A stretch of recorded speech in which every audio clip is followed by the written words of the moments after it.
Chapter 575, 24 Consecutive Strikes. Damn, it actually called a companion. Iron Wrist frowned. The other party members also grew anxious at the arrival of another dark magic serpent. Facing one was already their limit. Moreover, their only curse was on cooldown, and it would be quite some time before they could use it again. Iron Wrist, what are we going to do now? The cleric at the rear line asked hurriedly. Iron Wrist looked at the dark magic serpent that they had injured heavily, before turning to look at the newly arrived chieftain that was rapidly slithering towards them. Gritting his teeth, he said, "Let's retreat." Although the heavily injured dark magic serpent only had 30% of its HP remaining, they would still need quite some time to kill it. Meanwhile, the dark magic serpent was unlike other chieftains. It was a chieftain that possessed a potent venom. When fighting against a dark magic serpent, if one failed to interrupt the chieftain's vicious venom skill in time, even a team of 100 players would die. If their party was fighting just one of these serpents, they could still manage to interrupt its skill. However, going up against two at the same time was impossible since their party did not have a second person capable of interrupting the other dark magic serpent's vicious venom. As long as the venomous mist of the skill spreads, only death awaited them. Hence, their only option right now was to retreat. When the others heard Iron Wrist's command, they immediately withdrew without hesitation. Unfortunately, although Iron Wrist and the others had made the correct decision in this situation, the heavily injured dark magic serpent had no intentions of letting them go. Widening its mouth, it shot jets of venom at Iron Wrist and his team. A short moment later, the other dark magic serpent caught up with the party, circled around to their rear, and used its tail swipe skill at the party's cleric and druid. Damn! Iron Wrist's complexion sank. Although he wanted to go save the two healers, the distance to them prevented him from doing so. Moreover, the dark magic serpent in front of him was also bombarding him with venom attacks. Not to mention saving others, he was having a tough time just trying to avoid being hit himself. "Leave us," the cleric named Off Fire shouted. He could not help squeezing his eyes shut when he saw the serpent's tail swiping at him. Against a level 42 chieftain like the dark magic serpent, even their party's shield warrior, Iron Wrist, could only survive 2 direct hits. As for cloth armor classes like them, the chieftain would need only 1 hit to end their lives. Boom! The earth shattered. Huh! Why am I still alive? Despite waiting for a long time, Off Fire did not feel any pain from the impact of the serpent's tail. He then cracked open his eyes, taking a peek at the dark magic serpent. Immediately, a dumbfounded expression appeared on his face. How is this possible? At this moment, whether it was Off Fire or his fellow party members, all of them had their mouths hanging wide open. Standing before Off Fire right now was a person. Meanwhile, this person had actually blocked the dark magic serpent's attack using just one hand without so much as taking half a step back. Only, due to the immense force contained within the serpent's tail, the ground beneath this person's feet had shattered. A player had actually managed to overwhelm a level 42 chieftain. This scene was as if someone had stopped a moving truck using a single hand. How could it not be shocking? However, what the party of 6 did not know was that the reason Shurfeng was able to block a level 42 chieftain's attack with just a single hand was entirely due to his activation of Heavenly Dragon's power, which doubled his strength.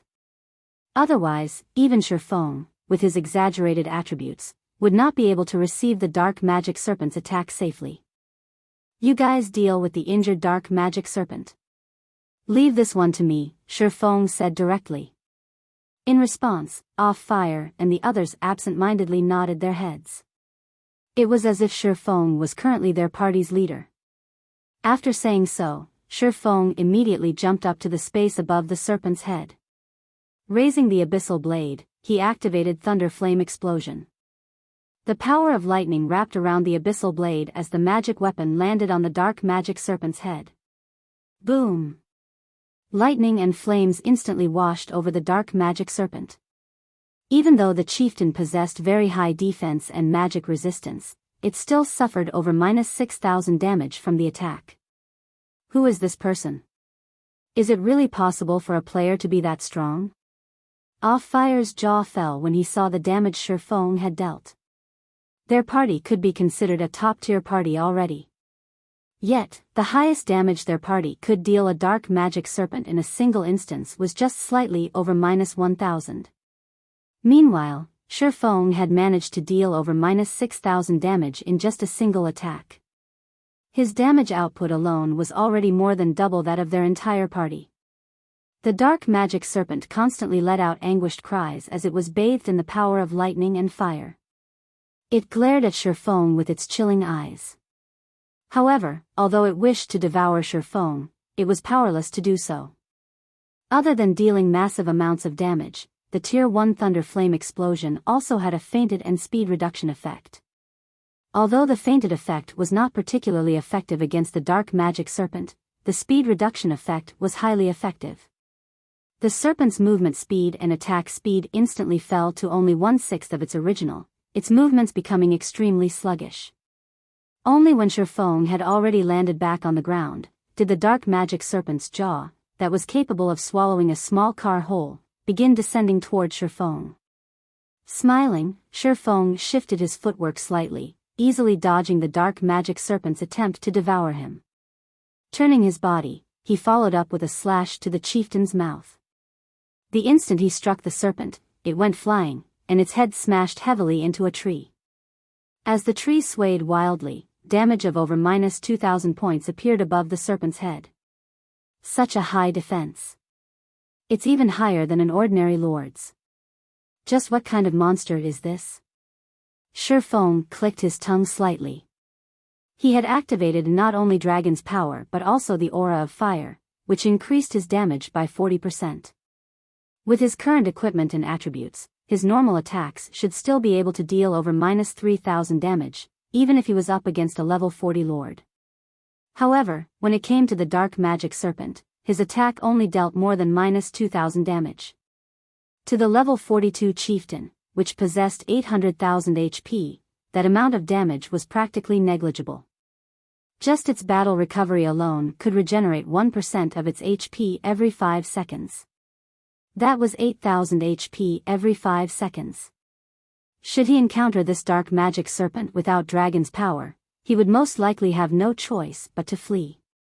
On the other side, Iron Wrist and the others had begun luring the heavily injured dark magic serpent away from Shifeng. If the two dark magic serpents used vicious venom simultaneously, even 1,000-strong army would have to say their prayers. Seeing that Iron Wrist and the others had distanced themselves from him, Shifeng now activated 9 Dragon Slash and Phantom Kill. At the same time, he had also had his doppelganger activate its ultimate move, Blade Liberation, increasing its strength and agility by 80%.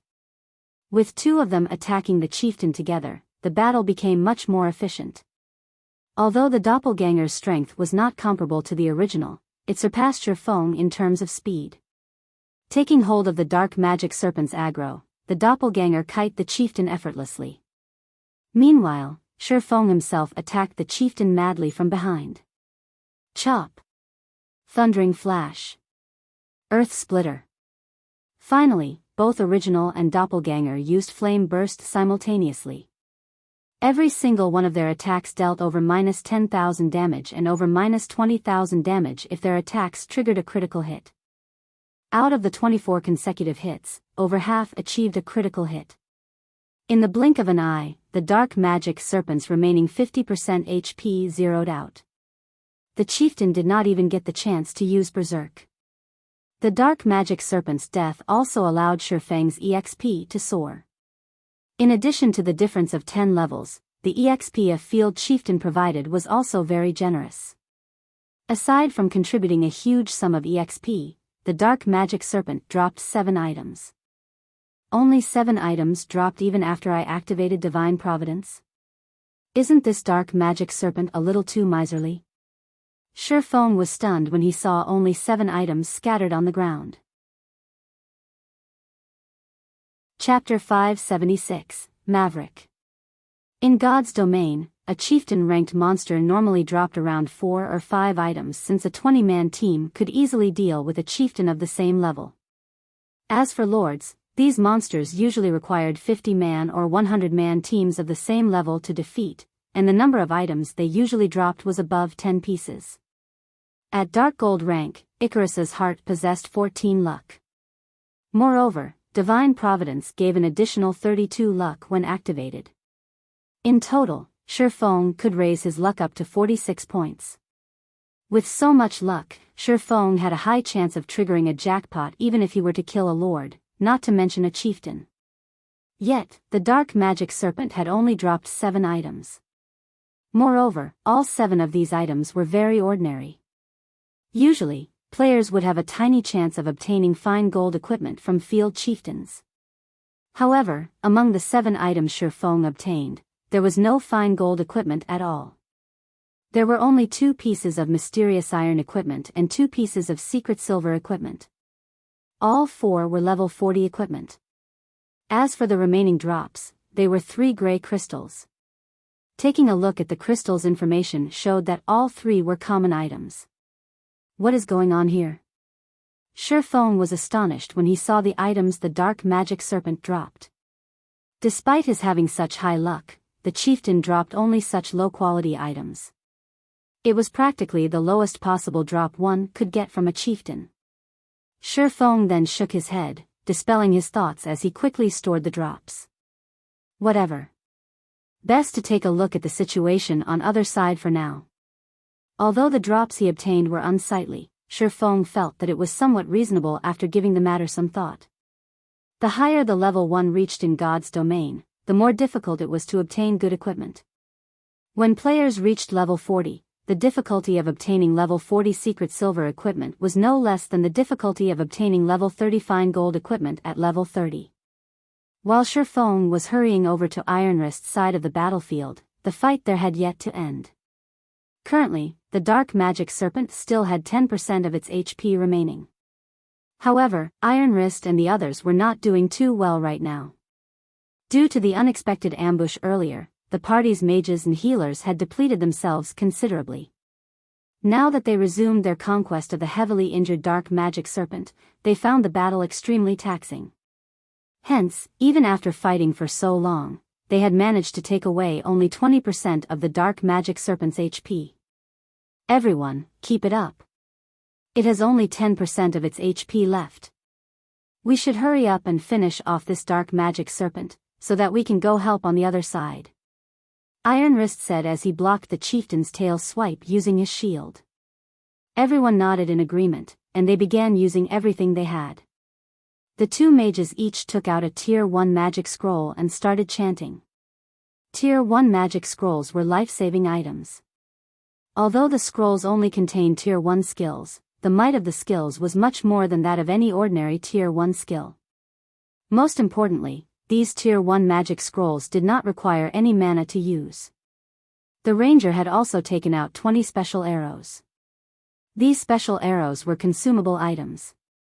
Although they were not as expensive as a Tier 1 magic scroll, the combined value of 20 special arrows was no less than that of 3 Tier 1 magic scrolls. The spells contained in the Tier 1 magic scrolls bombarded the dark magic serpent one after another, each dealing over -3,000 or -4,000 damage, 3 or 4 times more damage than what the mage's own Tier 1 spells were capable of. The 2 mages' bombardment instantly reaped over 20,000 HP from the chieftain. Meanwhile, every one of the special arrows the ranger shot dealt around -1,500 damage to the serpent. After firing all 20 arrows, the ranger inflicted a total of -30,000 plus damage to the chieftain. In the blink of an eye, the dark magic serpent's HP fell to a critical level. The chieftain constantly let out anguished shrieks as the spells and arrows visited numerous terrible wounds on its body. Die! Ironwrist shouted as he used Beheaded. The Tier 1 Beheaded could instantly kill a monster with less than 5% HP remaining at a certain probability. Ironwrist immediately slashed his saber down on the serpent's head, dealing nearly -30,000 damage to the chieftain and instantly killing it. SSS. The dark magic serpent hissed one last time before its body fell to the ground. Phew, our win this time sure didn't come easy. I wonder if it dropped, the cleric, off fire, said as he breathed out a sigh of relief, his hand wiping away the sweat that had gathered on his forehead. We don't have time to care about these things. Dustwind, you stay behind and pick up the loot, Iron Wrist instructed the elementalist beside him. Everyone else, follow me. Don't forget, we still have another full HP dark magic serpent we need to take care of. Without anybody to detoxify him, that person won't be able to last too long. Although they had seen how powerful Shifeng was, the dark magic serpent was no ordinary monster. Particularly, without a cleric to deal with the chieftain's vicious venom, it was simply impossible for someone to defeat a dark magic chieftain all alone. When everyone heard Iron Wrist's words, they immediately readjusted their moods and promptly broke out into a run towards Shifeng's side of the battlefield. However, before they managed to take 2 steps, they stopped cold. Everyone was stupefied. A person had suddenly walked out of the forest in front of them, and this person was none other than Shifeng, the person they were just about to go save. Moreover, Shifeng appeared completely unscathed. He had not lost even a single HP. There was also no sign of a dark magic serpent behind him, proving that he had not escaped his battle but had instead finished it already. The dark magic serpent had an extensive hunting range. As long as one remained within this region, the dark magic serpent would not give up on its pursuit. In other words, Shifeng had single-handedly defeated a full HP dark magic serpent. Moreover, he had killed it much, much faster than they had. The difference in strength between them was simply unimaginable. Is he a monster? Off-Fire's eyes widened in disbelief as he looked at Shifeng walking over slowly. Even our District 5's #1 expert, Punishment Day, isn't capable of such a feat, right? That person is definitely a Maverick, a solo expert standing at the peak of all great experts. Once we return, we can go boast to those in the 6th party. Dustwind, the level 28 elementalist, exclaimed, his gaze filled with reverence as he looked at Shifeng. Alright, enough fooling around. Stay serious. That person is our 7th party's savior, Iron Wrist said. In fact, just like his companions, Iron Wrist, too, was inwardly shocked by Shifeng. It was definitely an honor to be able to become acquainted with such a solo expert out in the fields. While Iron Wrist and the others were happily chatting together, Shifeng, who had overheard their conversation, grew confused. District 5? This was the first time Shifeng had heard this term. In addition, Maverick? Did these people not see the guild emblem on his chest? Moreover, looking at the reverence in their eyes, it seemed that what they revered was not his strength, but more of the fact that he was a Maverick, instead. That's right, we're the 7th party of District 5, and I am the party leader of the 7th party, Iron Wrist. We are truly grateful for your help before, Sir Expert. Otherwise, our party would have truly been finished, Iron Wrist said gratefully. Hearing Iron Wrist's words, Shifeng grew even more confused. May I ask if this place is the Dark Den? Shifeng asked. Dark Den? I've never heard of such a place. Our party only operates in areas close to District 5. We've never ventured anywhere too far. I sincerely apologize for not being able to offer any help, Iron Wrist replied after giving Shifeng's question some thought. However, the other parties in District 5 might know something about it. After all, the area our 7th party has explored is somewhat smaller than what the others have. Why don't you follow us back to District 5? I can help you ask around the other parties. Alright, I'll have to trouble you, then, Shifeng agreed after thinking it over. Shifeng could tell that Iron Wrist had not lied. However, the shield warrior's words left him thoroughly muddle-headed. He might as well go to this District 5 and take a look around. Meanwhile, when Iron Wrist's party heard Shifeng agree to accompany them back to District 5, they all showed excited expressions. Chapter 577, Chapter of Darkness. While Shifeng was patiently waiting for Iron Wrist's party to collect their loot, he suddenly discovered an astonishing matter. The loot of the dark magic serpent had exceeded his expectations entirely. The serpent Iron Wrist and his party killed had dropped only 3 items, with 2 of them being level 40 mysterious iron equipment. The third item was a piece of gray crystal. Aside from those, there was nothing else. Their loot was miles short of the 7 items he had gotten. It seems that the loot of the dark magic serpent really is terrible. When Shifeng looked at the drops Iron Wrist's party obtained, he realized that his luck before hadn't been bad at all. Just as Shifeng was about to lament the paucity of the dark magic serpent's loot, Dustwind, the elementalist of the party, suddenly jumped up in joy. "We've lucked out. It actually dropped." Dustwind laughed. "Really? Let me see." Off-Fire rushed to the elementalist, the expression on his face right now as if he had just won the lottery. "We've only been hunting dark magic serpents for 4 days, yet we've already managed to obtain it? That can't be, right?" Likewise, everyone else in the party ran over to the elementalist, one after another, excited expressions on their faces. Shifeng could not help but be stunned at this sight. He had long since peeked at the party's loot using omniscient eyes. Although level 40 mysterious iron equipment was indeed a rare item right now, it was still useless to current players. Moreover, its basic attributes were only slightly better than level 30 fine gold equipment. With the strength of Iron Wrist's party, would level 40 mysterious iron equipment be able to even enter their eyes by the time they reached level 40? Was there a need to get this excited? Wah! Leader, it really dropped. We've hit the jackpot this time. Off-Fire said as he showed off the gray crystal in his hand to Iron Wrist. After Iron Wrist accepted the gray crystal, he took a look at it before gritting his teeth and passing it to Shifeng, saying, "Brother expert, you saved our 7th party. We don't really have anything we can offer to you in gratitude, so please accept this soul crystal on our behalf." This, Shifeng was stunned momentarily. He then said, "Instead of giving me this item, I hope that Brother Iron Wrist can help me ask around on some matters. You can take this item as remuneration for your efforts." "This won't do. The value of a single soul crystal far surpasses the price required for us to ask around for information," Iron Wrist refused. He then pondered slightly before continuing, "Why don't I use gemstones of equal value to trade for it?" Gemstones were not foreign to players of God's domain. One could say that they were one of the hard currencies of God's domain. They could be inlaid into equipment to improve said equipment's attributes.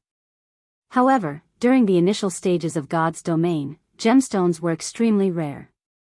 Hence, the prices for these items were also very high. Currently, a single Tier 1 gemstone, which was capable of increasing a single attribute by 3 points, cost around 10 silver. As for Tier 2 gemstones, capable of increasing a single attribute by 6 points, they cost around 90 silver. Among the variety of Tier 2 gemstones, the ones that increase strength, agility, or intelligence could sell for up to 1 gold. To current players, the best gemstones obtainable right now were Tier 2 gemstones. Sure, Shifeng agreed. Great. Our party has a total of 23 Tier 2 gemstones and 89 Tier 1 gemstones. However, we don't have too many on hand right now, most of them are in our warehouses. Can I pass you the remaining ones after we return to the district? Iron Wrist asked, somewhat embarrassed. Shifeng was greatly shocked by the shield warrior's offer. If he sold all these gemstones, he could get roughly 30 gold in total. Moreover, that 30 gold was only part of the soul crystal's actual value. Since Shifeng had already promised to exchange it, he naturally would not regret his decision. Hence, he promptly accepted all the gemstones Iron Wrist currently had on him. Shifeng could tell how desperate Iron Wrist and his party members were for the gray crystal. Moreover, it seemed that they had come here solely to farm for this soul crystal. In any case, Shifeng had no use for this item right now. He also had another 3 crystals sitting inside his bag. If he really needed more in the future, he could simply come and kill more dark magic serpents. With divine providence, he could easily obtain plenty of soul crystals. Following which, Shifeng accompanied Iron Wrist and the others back to District 5. To put it simply, District 5 was an area enclosed within a gigantic magic array. There was a small town inside this area, and the number of players residing within this town was relatively low. Although there were not many players here, the players had very high levels. Every one of them was level 26 or above. They were higher leveled than even the elite players of guilds. Moreover, the equipment these players wore were of very high quality, with the weakest being mysterious iron equipment, and the majority being secret silver equipment. Only the elite members of Zero Wing could possibly compare to these ordinary players. Why aren't there any NPCs guards here? Shifeng could not help but ask. After surveying the streets for a while, he had not seen any NPC guards whatsoever. NPC guards were normally used to maintain town security and to prevent fights between players. Not having any NPC guards was not good news to ordinary players. NPC guards? What's that? Iron Wrist asked curiously. They're NPCs meant to maintain the security of the town and prevent players from trying to kill each other, Shifeng replied, surprised. District 5 doesn't have such NPCs, as we're inside a safe zone. Within the safe zone, no player can attack anyone. Hence, town security is very high. Moreover, our District 5 is very powerful. We've accumulated enough soul crystals to even establish a new training facility already. On the other hand, Districts 6 and 7 are only able to defend themselves against monster assaults, Iron Wrist proudly explained. I see. Shifeng nodded. He more or less understood what was going on now. God's Domain was an extremely mysterious game. The main God system was also constantly expanding God's Domain itself. Depending on the region a player resided in, the gameplay they experienced would indeed be somewhat different. Shifeng had encountered such situations a few times in the past. Only, he had not expected the gameplay here to be this different from where he came from. It felt as if the players here were playing a city-building game, protecting and developing the cities they belonged to. This was just like how a guild would establish their own town or city. However, there was yet to be a single guild capable of constructing their own city. Soon, Iron Wrist and his party set out to help Shifeng gather information related to the Dark Denver. Meanwhile, Shifeng himself went to a bar to collect information about this place. Did you hear? Our few districts have recently joined forces and are preparing to go on a crusade against Gloomy Valley. The Crusading army is currently recruiting members as well. As long as we can get rid of the Great Lord Noya inside Gloomy Valley, we will be able to open up new maps, a guardian knight inside the bar said to his companions after taking a sip of red wine. I heard that the top 10 parties of our District 5 can join the Crusading army directly. Unfortunately, my party is ranked more than 50, and will have to pass a test if we want to join the coalition, an assassin said with disappointment. That's right. As long as we can defeat the Great Lord, we will be able to obtain the Chapter of Darkness. At which point, the monster assaults will become much easier to handle. For a time, everyone inside the bar discussed matters related to Gloomy Valley, Chapter of Darkness. Shifeng suddenly thought about the Bible of Darkness when he heard about the Chapter of Darkness. Is there some sort of connection between the two? His quest required him to obtain the Bible of Darkness. However, he had no clue as to how he should go about doing so. Meanwhile, the Chapter of Darkness could possibly be an important clue. It seems that I'll have to make a trip to Gloomy Valley myself, Shifeng quietly muttered. Chapter 578, District 5. Time passed little by little. Before he knew it, Shifeng had spent over an hour inside the bar already. Although he had not done anything in particular, he had gained an enormous harvest. The bar was somewhere players often conversed and exchanged information with each other, so collecting information was effortless, particularly information regarding District 5. After going through the information he had, Shifeng finally understood what kind of place District 5 was. He could not help but admit that it was similar to the real world. To put it simply, District 5 was a simple shelter that allowed players to stay at a close distance to high-leveled monsters, removing the need to waste large amounts of time on travel. As there were no teleportation arrays here, players had to rely on their own 2 feet to get anywhere. Due to the large number of ferocious monsters in the area, players would generally form parties when venturing into the fields, not daring to go solo.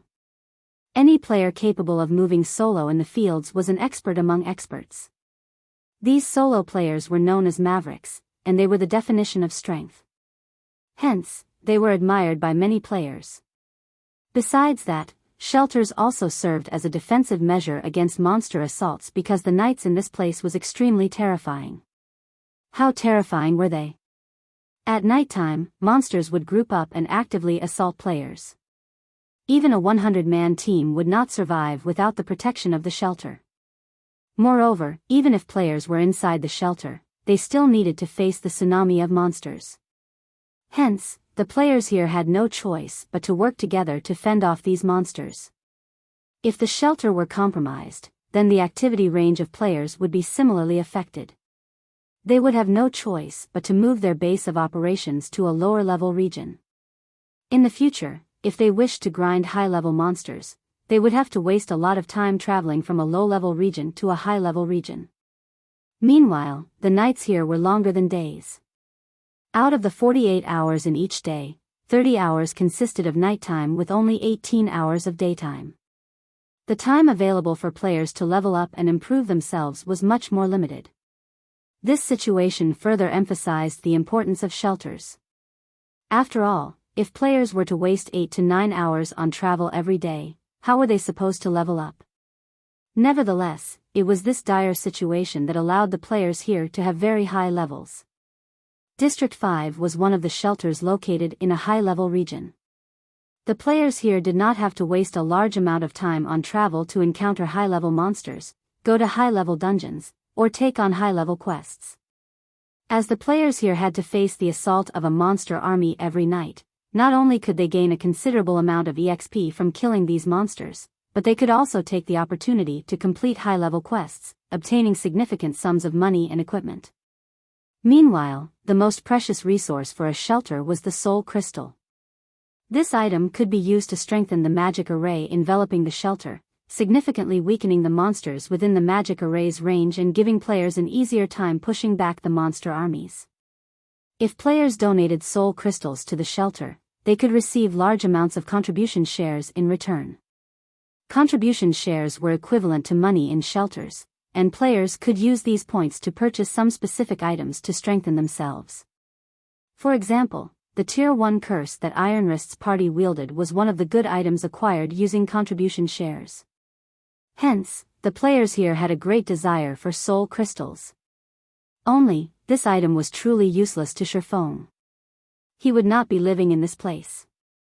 He was only going to stay here as a guest until he completed his quest. Although the soul crystals are useless to me, it won't be a bad idea to exchange them for some gemstones. Shifeng suddenly thought of a good idea to make money as he looked at the 3 soul crystals inside his bag. Compared to the outside world, gemstones were much more easily obtained in this place. During the monster attacks at night, there was no lack of chieftain and lord-ranked monsters. Chieftains had a high chance of dropping Tier 1 gemstones, while lords might even drop Tier 2 gemstones. Hence, the supply of gemstones here was much higher. In the outside world, players very rarely had the chance to inlay gemstones into their equipment. In here, however, it was very normal for players to have all the equipment on their bodies inlaid with gemstones. As a result, the basic attributes of the players here were much higher than those of players in the outside world. Meanwhile, the prices of gemstones here were also much cheaper. Outside, each Tier 1 gemstone sold for 10 silver, whereas Tier 2 gemstones sold for 90 silver to 1 gold per piece. In here, however, 5 silver could buy a Tier 1 gemstone, whereas Tier 2 gemstones only cost around 40 silver. As for soul crystals, each piece could sell for up to 40 gold. Even then, players would still fight to buy it. The drop rate of soul crystals was abysmally low, and only chieftains that were level 40 or above had a slightly higher drop rate. This was also the reason why Iron Wrist's party had gone hunting for chieftains over level 40. By the time Shifeng was done compiling the information he had gathered, Iron Wrist had also entered the bar together with a silver-armored guardian knight. The instant this bearded man with thick eyelashes entered, the bar fell silent. Every player inside the bar immediately turned to look at this guardian knight one after another. What's the party leader of the third party, Discipline Paradise, doing here? Is Discipline Paradise here to recruit members? How could it be? That's the third party of our District 5.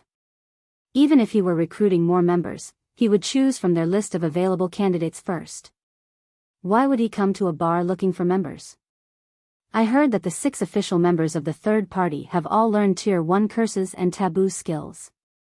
They can go out to grind without fear even during the night. That's right. The third party's strength is currently the closest to the first party. It is highly possible that, after the next ranking battle, Discipline Paradise will become the leader of the second party. Everyone inside the bar looked at the silver-armored knight with gazes of admiration and reverence. In a shelter, the higher ranked a party was, the more resources they could obtain. In addition, they would also gain greater access in the shelter, allowing them to purchase items that were not available to regular parties. That way, their party's strength would improve even faster. Soon, Discipline Paradise and Iron Wrist arrived before Shifeng, who was currently seated at a corner of the bar. Brother Expert, let me introduce you. This here is the leader of our District 5's third party, Discipline Paradise.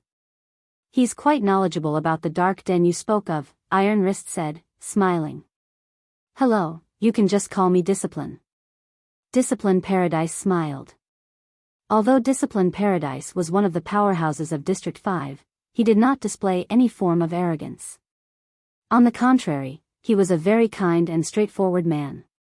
When the surrounding players saw Discipline Paradise, the leader of the third party, and Iron Wrist, the leader of the seventh party, actively greeting a swordsman that none of them had ever seen before, every one of them was stupefied.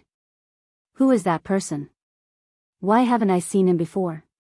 Is he one of the top 10 party leaders of some other district? I don't think he's just limited to being in the top 10, right? Didn't you hear Iron Wrist calling that person an expert? That person might even be one of the top 3 party leaders of some other district. Otherwise, why would Discipline Paradise personally come over to meet him? Everyone began guessing at Shifeng's identity one after another.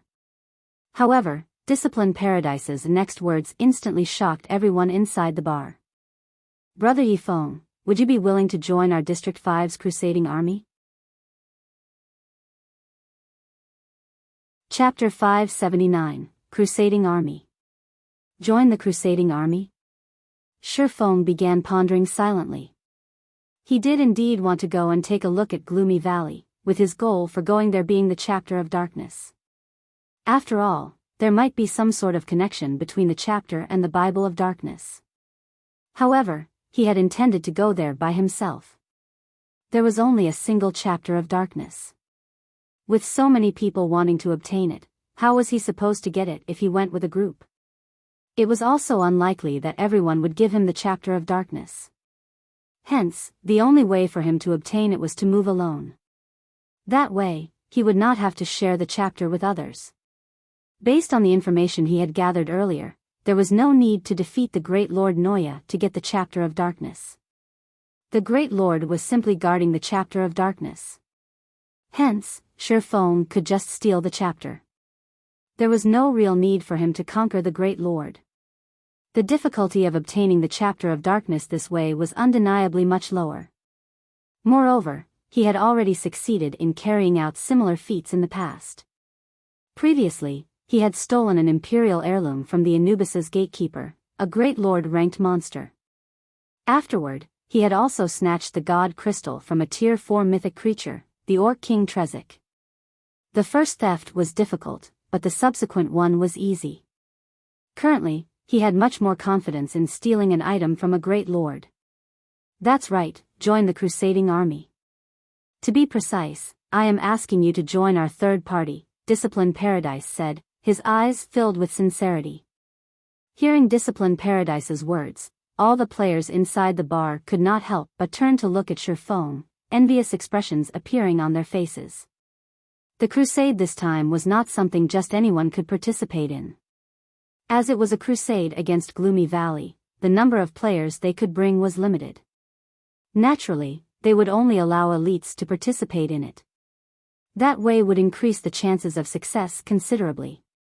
Meanwhile, in District 5, only the top 10 ranking parties received direct admission into the Crusading army. Everyone else had to go through a test, and only the best could join the crusade. There were many players in District 5. Meanwhile, only a total of 100 slots were allotted to District 5 for the crusade. Among them, 60 were already assigned to the top 10 parties, so everyone else would have to fight for the remaining 40 slots. One could just imagine how intense the competition would be. Now, Shifeng could join the third party directly and participate in the crusade without having to compete over those 40 slots. This was practically a gift from the heavens.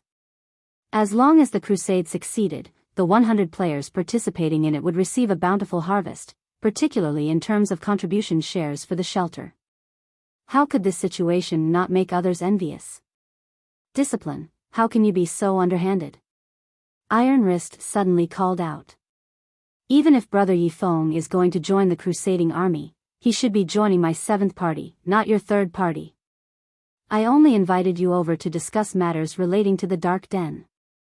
When Iron Wrist had gone looking for Discipline Paradise earlier, he had told the Guardian Knight everything about his encounter with Shifeng.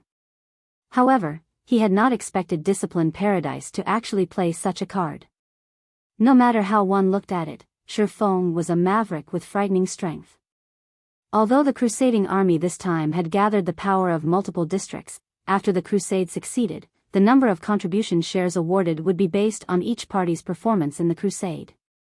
In other words, the party that was the most helpful during the raid of the Great Lord Noya would receive the most contribution shares once the Great Lord was defeated. Most importantly, the party that received the highest contribution shares had priority in choosing from the loot. If Iron Wrist could get a maverick like Shifeng to join the 7th party, his party's strength would no doubt soar. At that time, the number of contribution shares they could obtain was self-evident. Hence, he was doing everything he could to befriend Shifeng. This is not a first-come, first-served thing. Moreover, regarding this matter, I won't back off even if you're my friend, Discipline Paradise said in a righteous tone. Also, it will be of great help to Brother Yifeng if he joins my 3rd party. Suddenly, Discipline Paradise and Iron Wrist began arguing with each other over Shifeng. What is this situation? Can someone tell me who that swordsman is? The scene of 2 District 5 big shots arguing over an unknown swordsman stunned the players drinking inside the bar. Great help? Shifeng could not help but ask, may I know what kind of help Brother Discipline is referring to? The Chapter of Darkness.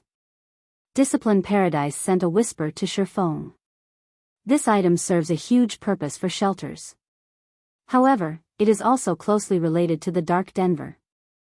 From the information I gathered, the Chapter of Darkness is a key meant to open the Dark Denver.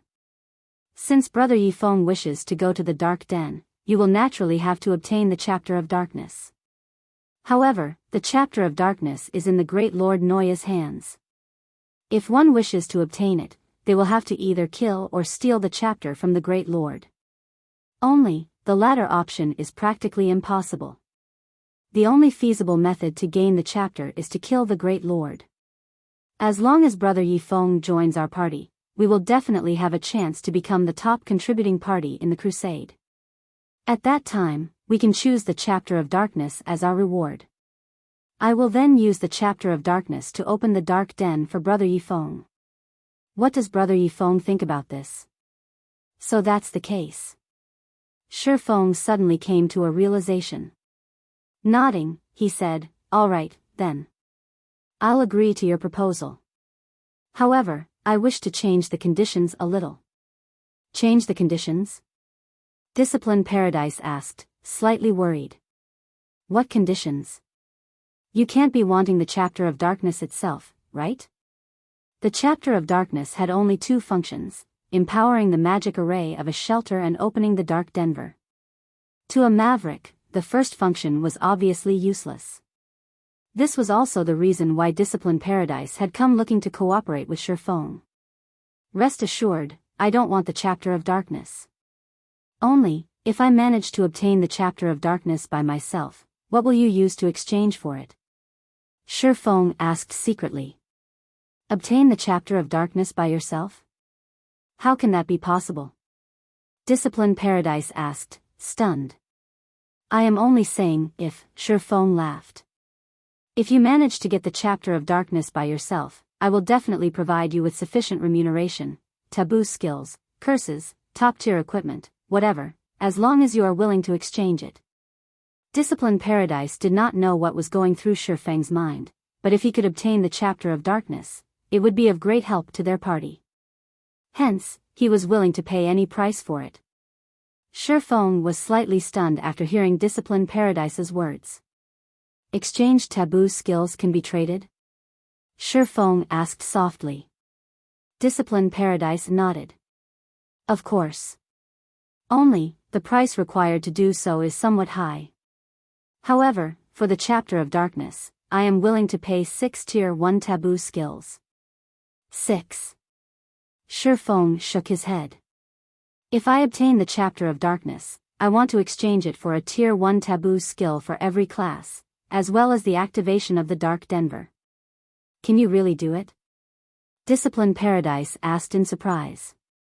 A Tier 1 taboo skill for every class, this price was indeed frightening. Even for Discipline Paradise, this was a very steep price. The Chapter of Darkness was merely a dark gold item with a somewhat special function. In truth, it was worth only 7 or 8 pieces of dark gold equipment. Meanwhile, the value of a taboo skill was no less than a piece of dark gold equipment. Since there was a total of 12 major classes, that meant a total of 12 taboo skills, equivalent to 12 pieces of dark gold equipment. Dark gold equipment was considered a luxury item for any party. If one had to give away 12 pieces all of a sudden, any party would feel a sting in their hearts. However, compared to this painful price, what Discipline Paradise was most concerned about was whether or not Shi Feng could obtain the Chapter of Darkness. Chapter 580, Abyssal Upgrade. In response to Discipline Paradise's question, Shi Feng only smiled while remaining silent. Receiving such a reply from Shi Feng, Discipline Paradise didn't get angry, his eyes glowed with excitement, instead, his trust in Shi Feng growing even stronger. Previously, he had heard from Iron Wrist that Shi Feng had managed to defeat a level 42 chieftain ranked dark magic serpent all by himself. This was definitely a feat that no ordinary person was capable of. Currently, there were only 10 parties capable of hunting dark magic serpents in District 5. Other than their excellent techniques and equipment, the main reason why these 10 parties were equal to the task was their having learned Tier 1 taboo skills that countered these chieftains. Otherwise, they all would be powerless against dark magic serpents. As for defeating a dark magic serpent single-handedly, not even he, the leader of District 5's third party, had ever dreamed of attempting such a feat. Due to this reason, he had come over personally to invite Shi Feng to join their team and aid them in competing for the Chapter of Darkness. When will Brother Yi Feng be able to obtain the Chapter of Darkness? Discipline Paradise asked somewhat anxiously. Hints of reverence and elation gleamed in his eyes. Although several districts were participating in the crusade against the Great Lord Noya this time, Noya was a level 40 Great Lord. Even if everyone combined their power, victory over the Great Lord was still a long shot. They had made ample preparations, yet their current predicted success rate was below 10%. The odds for stealing the Chapter of Darkness weren't worth mentioning. It was not easy for a party to survive in a shelter. Besides constantly competing over the party rankings inside a shelter, parties also needed to defend the shelter every day lest the shelter fall into ruin and all their efforts come to naught.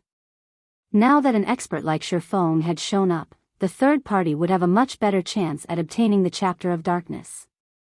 Noya was no ordinary Great Lord, it was a guardian monster serving as the key for activating a new map.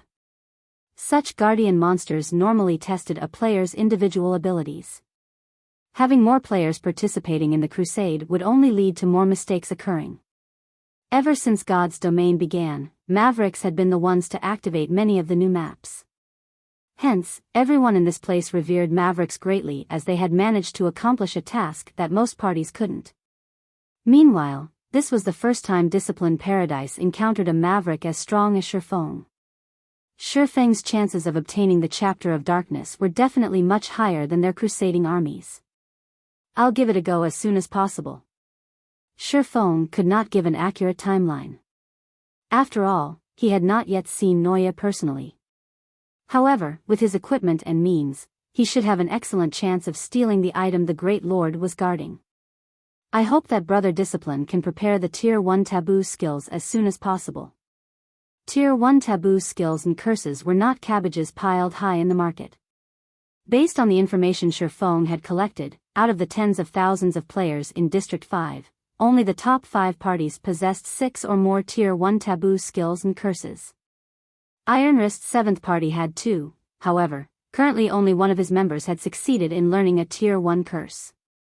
One could just imagine how difficult it was to obtain Tier 1 taboo skills and curses. Brother Yifeng can rest assured on this point. As long as you succeed in getting the Chapter of Darkness, I will definitely hand over 12 Tier 1 taboo skills.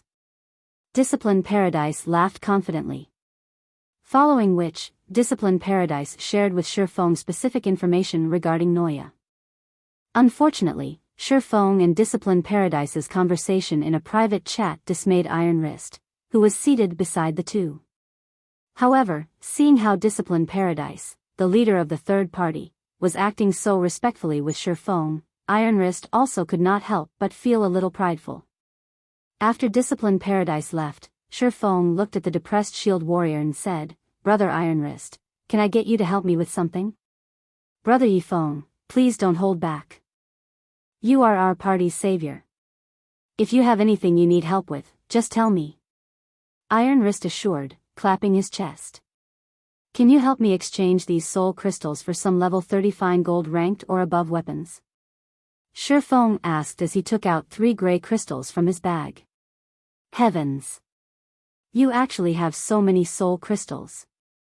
Iron Wrist's eyes nearly fell out of their sockets when he saw the 3 soul crystals Shifeng produced. He finally realized why Shifeng seemed to care little about soul crystals before. In order to obtain just 1 soul crystal, their 7th party had spent several days hunting dark magic serpents.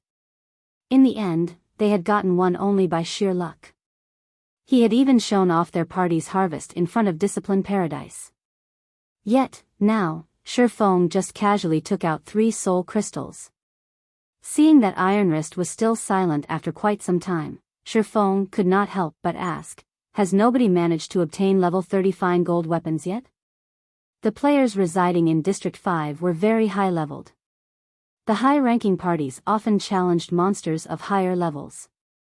Although only a few parties were capable of defeating level 40 monsters, there should be plenty that could handle monsters that were level 30 or so. Shifeng had also seen plenty of players selling level 30 bronze and mysterious iron equipment on the streets earlier. Moreover, they were selling the items very cheaply. This was a scene that had yet to appear in White River City. However, after giving it some thought, Shifeng found it to be reasonable.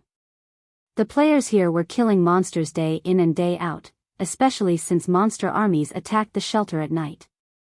They were improving their combat techniques daily. In addition to other factors, such as gemstones, challenging monsters of a higher level was routine.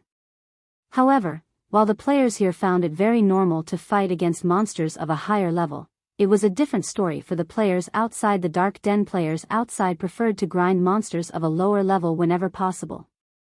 They definitely would not choose to grind monsters that were of the same level as, or even higher level than, they were, as doing so would mean increased risk. As a result, players outside the Dark Den improved their combat techniques and upgraded their equipment at a much slower rate. That's not it. Brother Yifeng, do you really want to exchange soul crystals for weapons? That's just such a waste. Although the market value of a soul crystal is equal to 1 level 30 dark gold weapon or 5 fine gold weapons, no one who manages to obtain a soul crystal would exchange them for equipment or weapons. After all, weapons and equipment will depreciate with time. On the other hand, the contribution shares one can acquire with soul crystals will never lose their value. The true value of a soul crystal is far above a level 30 dark gold weapon. It will be an even greater loss if you exchange it for level 30 fine gold weapons, Iron Wrist advised. The shield warrior's words rendered Shifeng somewhat dumbfounded. Soul crystals were really of no value to him. On the other hand, the value of fine gold and dark gold weapons was much higher. As for why he wanted these weapons, he was planning to upgrade the Abyssal Blade to level 30. A level 40 Great Lord was no pushover, and it would be to Shifeng's benefit to increase his combat power as much as possible. As a magic weapon, the higher leveled the Abyssal Blade was, the higher its attributes and quality would be. When Shifeng first obtained the Abyssal Blade, the magic weapon's attributes were only equal to a secret silver weapon. Now that the weapon was level 25, its attributes were already above dark gold rank. If Shifeng upgraded it to level 30, it might reach the standard of an epic weapon. A level 30 epic weapon would definitely push his combat power up to a whole new level. At that time, he would have much more confidence in stealing the Chapter of Darkness. Seeing how Shifeng was insistent on exchanging his soul crystals for weapons, Iron Wrist had no choice but to comply and think of a way to carry out the Maverick's wishes. An hour or so later, Iron Wrist had managed to exchange the 3 soul crystals for 1 level 30 dark gold weapon and 11 level 30 fine gold weapons. After Shifeng received the weapons, he parted ways with Iron Wrist and went searching for a secluded location. The commotion the Abyssal Blade caused with each subsequent evolution grew increasingly larger. Now that Shifeng was about to upgrade the magic weapon to level 30, the aftermath would definitely alarm the entire District 5. Not wanting to attract any attention to himself, Shifeng had no choice but to head for an out-of-the-way spot. Devour. Shifeng chose to upgrade the Abyssal Blade upon arriving at a wilderness with no other players around. Chapter 581, Epic Weapon. The moment Shifeng's finger made contact with the system window, the pitch-black Abyssal Blade released a dragon's roar. The deafening roar sounded as if an actual dragon stood before Shifeng right now. With such a ferocious roar, even the birds in flight were petrified, falling out of the sky one after another.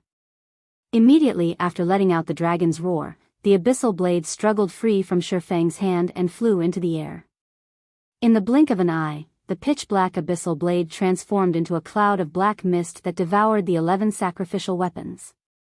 As it consumed the weapons, Shifeng could also hear a strong heartbeat coming from the black mist. It was as if an ancient creature was awakening. A terrifying aura washed over Shifeng and his surroundings, the nearby greenery even withered. Why is there such a huge difference in power from the last evolution? Shifeng looked at the black mist floating in midair, frowning. Is this the beginning of a backlash? Shifeng had never witnessed or heard any details about the backlash of a magic weapon before.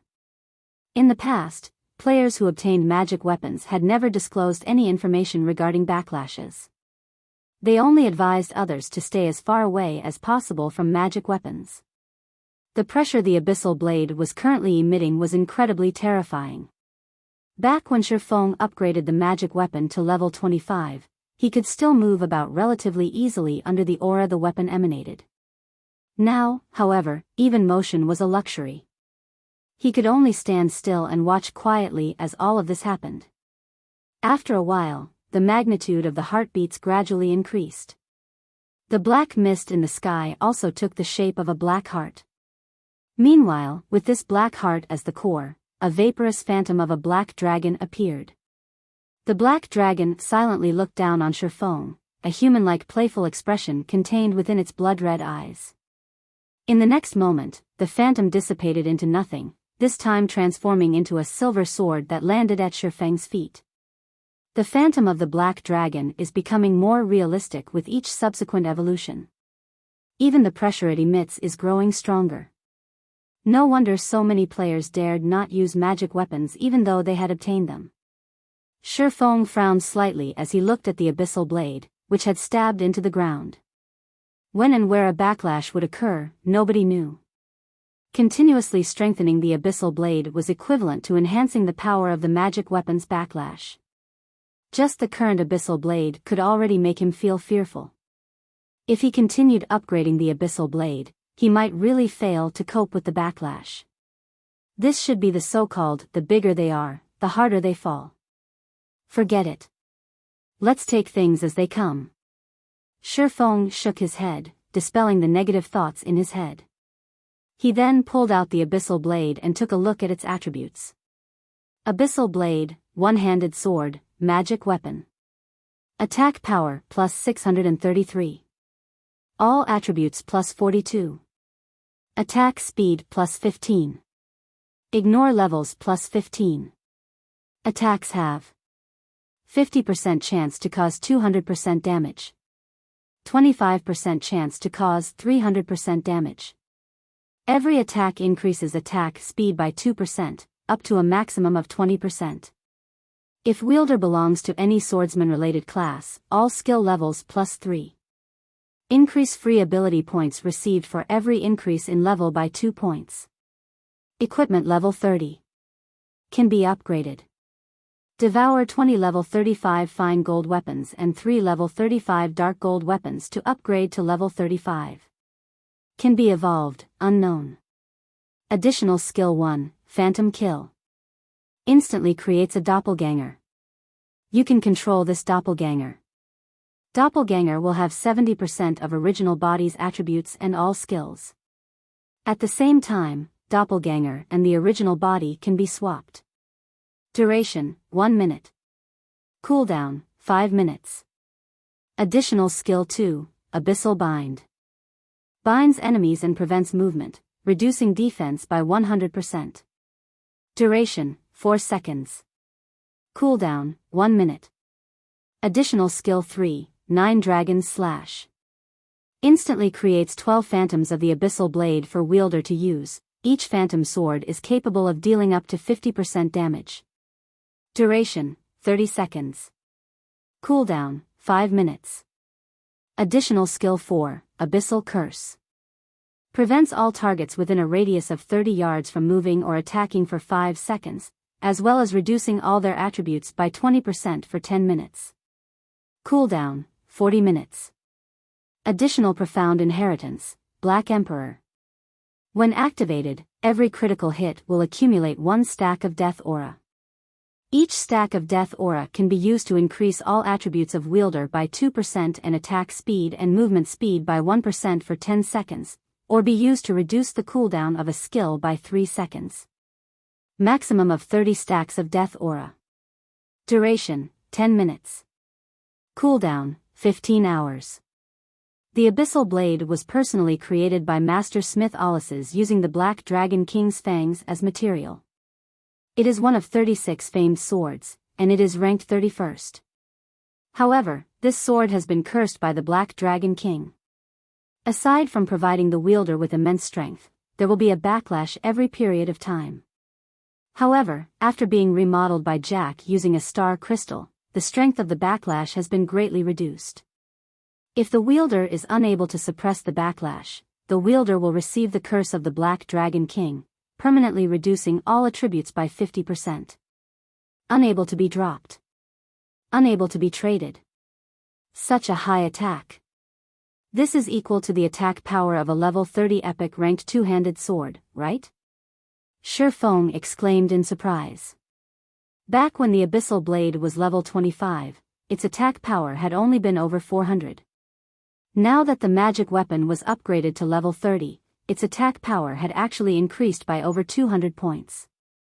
Not to mention, the weapon's skills had also undergone a transformation, with Abyssal Curse replacing Dark Violent Dance.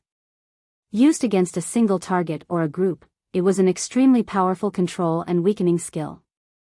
However, this was still not the most significant change to the Abyssal Blade. Swinging the magic weapon lightly, Shifeng felt as if the Abyssal Blade was an extension of his arm, so much so that he could even feel the sword's edge cutting through the air. What's going on here? Shifeng looked at the Abyssal Blade incredulously. There was a saying that, when one's mastery of a weapon reached a certain level, said weapon would feel like an extension of one's own body. However, this was only a saying. Just being able to incorporate a weapon into one's own attack habits and styles was already an amazing feat. During the early stages of God's domain, the attributes of weapons and equipment were very important.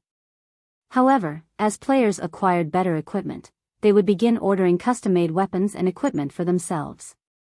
Even if two items possessed the exact same attributes, most players would choose equipment custom-made to their requirements over the other. Why was this so?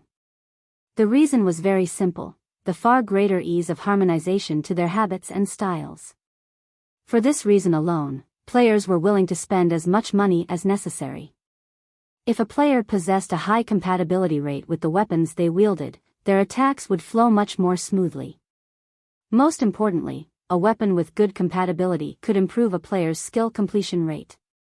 This was also the reason why, during the later stages of the game, many players chose to discard ready-made epic weapons and, instead, were adamant in paying an astronomical sum to hire a master or grandmaster forger to produce a custom-made epic weapon for themselves.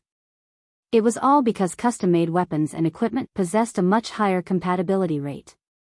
Thinking up to this point, Shi Feng immediately began brandishing the Abyssal blade to get used to the newly enhanced weapon. He then found a level 35 demonic hound to test his sword on. Chop. Usually, Shi Feng could achieve a completion rate of 85% or above when using this skill, displaying 100% of the skill's might.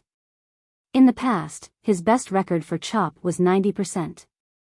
Although this skill was very simple, it was extremely difficult to execute properly.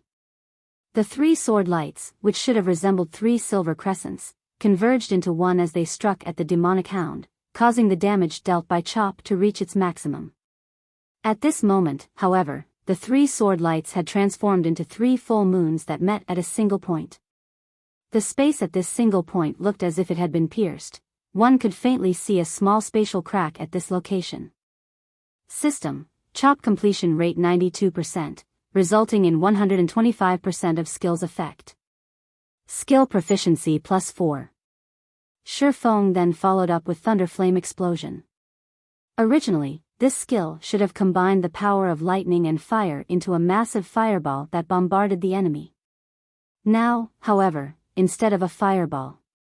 System: Thunder Flame Explosion completion rate 90%, resulting in 110% of skill's effect. Skill proficiency +3. What? Why is there suddenly such a huge increase in skill completion rate? Shi Feng stared at the system notification window, flabbergasted. Compared to his past self, his current strength was much stronger. In the past, his best record for chop was 90% completion rate.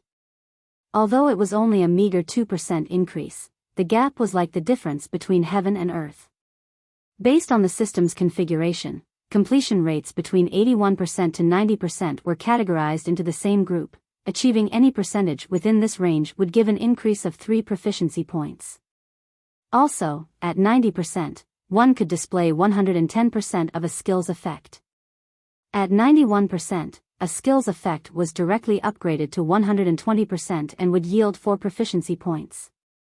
The improvement to Thunder Flame Explosion was even more apparent.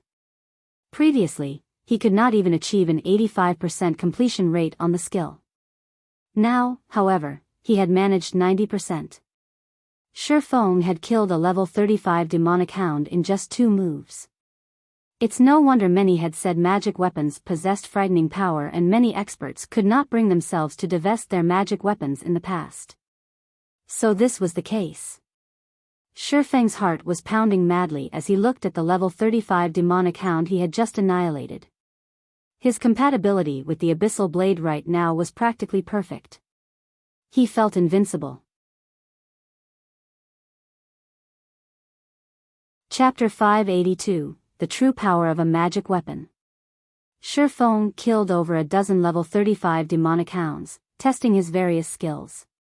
When used with the Abyssal blade, he could manipulate every skill of his as if just playing with a toy. He could casually mold the skill to his liking, very easily his past records of skill completion rates. In God's domain, skill completion rates were an important indicator of a player's actual strength. In the past, In order to improve the completion rate of one skill by just 1%, many players had trained arduously for days, sometimes even weeks. Particularly, after reaching the 85% threshold, raising a skill's completion rate by 1% required a tremendous amount of effort. For some, even that wasn't enough. All the training in the world was useless. However, with the Abyssal blade in hand, this ironclad law was instantly broken. When one wanted to improve their combat techniques, they first needed to learn how to control their own bodies. If one could not even control their form properly, they could never control the weapons in their hands. Shi Feng's control over his body had long since reached a very high standard. Unfortunately, he had not reached a similar level with his control over his weapons. He could not reach a level where he could feel even a strand of hair fall onto his sword's edge. However, his compatibility with the Abyssal blade now was practically perfect. It felt as if he had become one with the magic weapon, allowing his skill completion rate to reach new highs. At this moment, he surpassed all previous records with one of his basic skills, Chop, achieving a 95% completion rate. If a skill's completion rate reached 95%, the skill would display 135% of its effects.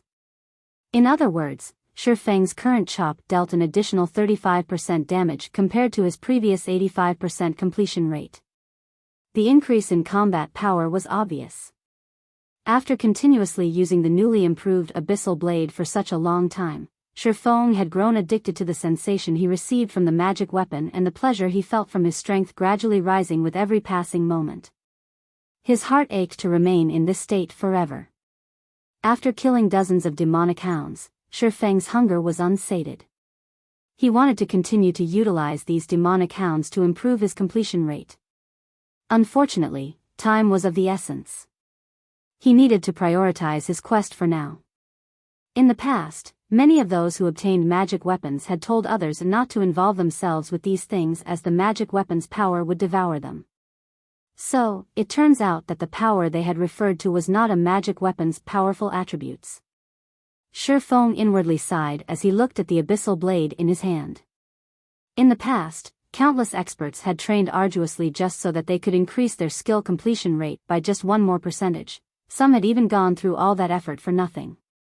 Yet, a magic weapon can achieve this feat easily. Moreover, as a magic weapon grows more powerful, this frightening compatibility rate will also intensify. This is the reason that players in the past had continued to upgrade their magic weapons, and as a result, drowned themselves in this sea of skill completion rates, unable to pull themselves from the allure of this power. Thus far, Shi Feng had only trained for half an hour or so, and already, his stagnant skill completion rates had improved massively. Moreover, Shi Feng could clearly feel that he had yet to reach his limit. Such power was truly terrifying. This was a temptation that no expert could distance themselves from. After all, there was not a single expert that did not wish to further refine their own techniques, particularly in this virtual world that was filled with various chance encounters.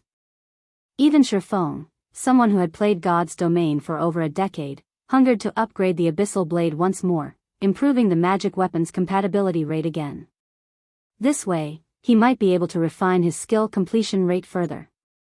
Achieving a 95% completion rate had already increased his combat power by 35%. Every 1% past 90% could increase a skill's effect significantly, not to mention past 95%. At that time, just how terrifying would his skills become? It might even be possible to double his combat power. The impact of raising his skill completion rates was far more valuable than learning a single taboo skill. After all, a taboo skill was only one attack. Although its might surpassed skills of the same tier, what would happen the taboo skill's duration? In the end, he would return to his prior strength. Meanwhile, a player normally incorporated a variety of basic skills into their attacks when engaged in battle. If every skill could achieve a 100% completion rate, one could easily wipe the floor with a player that had learned a taboo skill of the same tier. This was the true power of a magic weapon. Its main purpose lay not in increasing its wielder's attributes, but rather, its main function was to improve the fundamentals of a player's techniques. Not even fragmented legendary weapons could offer such a devastating benefit, much less epic weapons. In the past, every player that wielded a magic weapon was undoubtedly a top-tier expert. Some even stood at God's domain's peak. Shifeng finally understood that their achievements were all due to the intense compatibility rates that magic weapons offered. Of course, this improvement method was more of a form of diabolism. After all, most of the apex experts of God's domain had attained their strength step by step. They had first trained their physical control to the very limit. They then focused on their control over their weapons. Apex experts like these possessed unshakable foundations. Even if they switched to new weapons and equipment, their strength would not decrease significantly and would soon recover. However, it was a different story for magic weapon wielders. For those who had obtained a magic weapon at the very start of the game, if they suddenly lost their magic weapons, their strength would plummet. Someone who had initially been an apex expert might instantly become a nobody. Hence, in the past, none of the wielders were willing to part with their magic weapons. As a result, their magic weapons eventually devoured them, and they were forced to start all over again. However, this inspired an idea in Shifeng. If he wanted to nurture experts quickly, it would be best to start with searching for weapons with high compatibility rates. If a player possessed weapons or piece of equipment that was highly compatible, their strength would skyrocket. Currently, Zero Wing had extremely few top-tier experts, and the standard of the guild's elite members was still relatively low. Meanwhile, dungeons required very high levels of personal strength. Zero Wing's advantage of raiding speed was only due to the equipment its team wore. In truth, they were far weaker than those teams that relied on personal combat techniques. The dungeon's final boss was particularly challenging for Zero Wing. There was practically no way to improve the equipment of Zero Wing's core members any further at the moment. If they wished to increase their combat power, they could only do so through skill completion rates. Unfortunately, until now, Zero Wing's members had only focused on finding ways to obtain better weapons and equipment to increase their attributes. They had mostly neglected to improve their skill completion rates. Currently, even Fire Dance, the most powerful melee fighter on Zero Wing's core team, could only achieve a maximum skill completion rate of 80%. She was still a great distance away from reaching 85%. If he could improve Fire Dance and the others' compatibility rates with their weapons, the combat power of Zero Wing's core team would improve by leaps and bounds. Compatibility rate? Shifeng pondered aloud. In fact, he did have a method that could improve one's compatibility rate. He could recruit a master forger into the guild. Although master forgers could not produce a weapon with a 100% compatibility rate with a player, if Zero Wing had a master forger, said forger could, more or less, produce tailor-made weapons and equipment with slightly higher compatibility rates for some of the guild's members. This would help the guild's experts massively. Only, nurturing a master forger was easier said than done. Shifeng no longer wasted time as he sheathed the abyssal blade and made his way to Gloomy Valley. Gray mist shrouded Gloomy Valley all year round, limiting players' vision as they explored the area. Moreover, Shifeng could feel the gray mist suppressing all 5 of his senses while he wandered the valley. It was as if he stood deep within the blood mist of the Demonkin army's killing intent. Only, the suppression effects were much weaker here. The majority of the monsters inside Gloomy Valley were level 40 or above elite rank. There were also plenty of level 40 or above special elites roaming around. Even the outermost region of the valley was a challenge to get through. Meanwhile, in Gloomy Valley's inner region, the level 40 Great Lord Noya stood guard at the gate leading to the next map. If one wished to journey to the new map, they first needed to kill Noya. That's Noya? Sure enough, it's strong. Shifeng hid in the forest as he observed the massive gargoyle in front of the valley's entrance. Noya, Demonic Great Lord. Level 40. HP 10,000,000/10,000,000. Chapter 583, Suppressing a Great Lord. To current players, a level 40 demonic Great Lord was a nightmare. Noya was also a gargoyle. Among demonic creatures, gargoyles ranked at the top in terms of magic resistance and defense. Worse, gargoyles possessed a massive pair of wings that enabled them to soar through the sky. If players encountered one, they would not even have the chance to escape. Gargoyles could also attack from the sky, leaving melee players at a great disadvantage. Only ranged classes posed any threat to gargoyles. A black slate tablet was embedded into the towering gate that Great Lord Noya protected. A faint gray barrier also prevented anyone from reaching the gate. Meanwhile, demonic power filled that black slate tablet.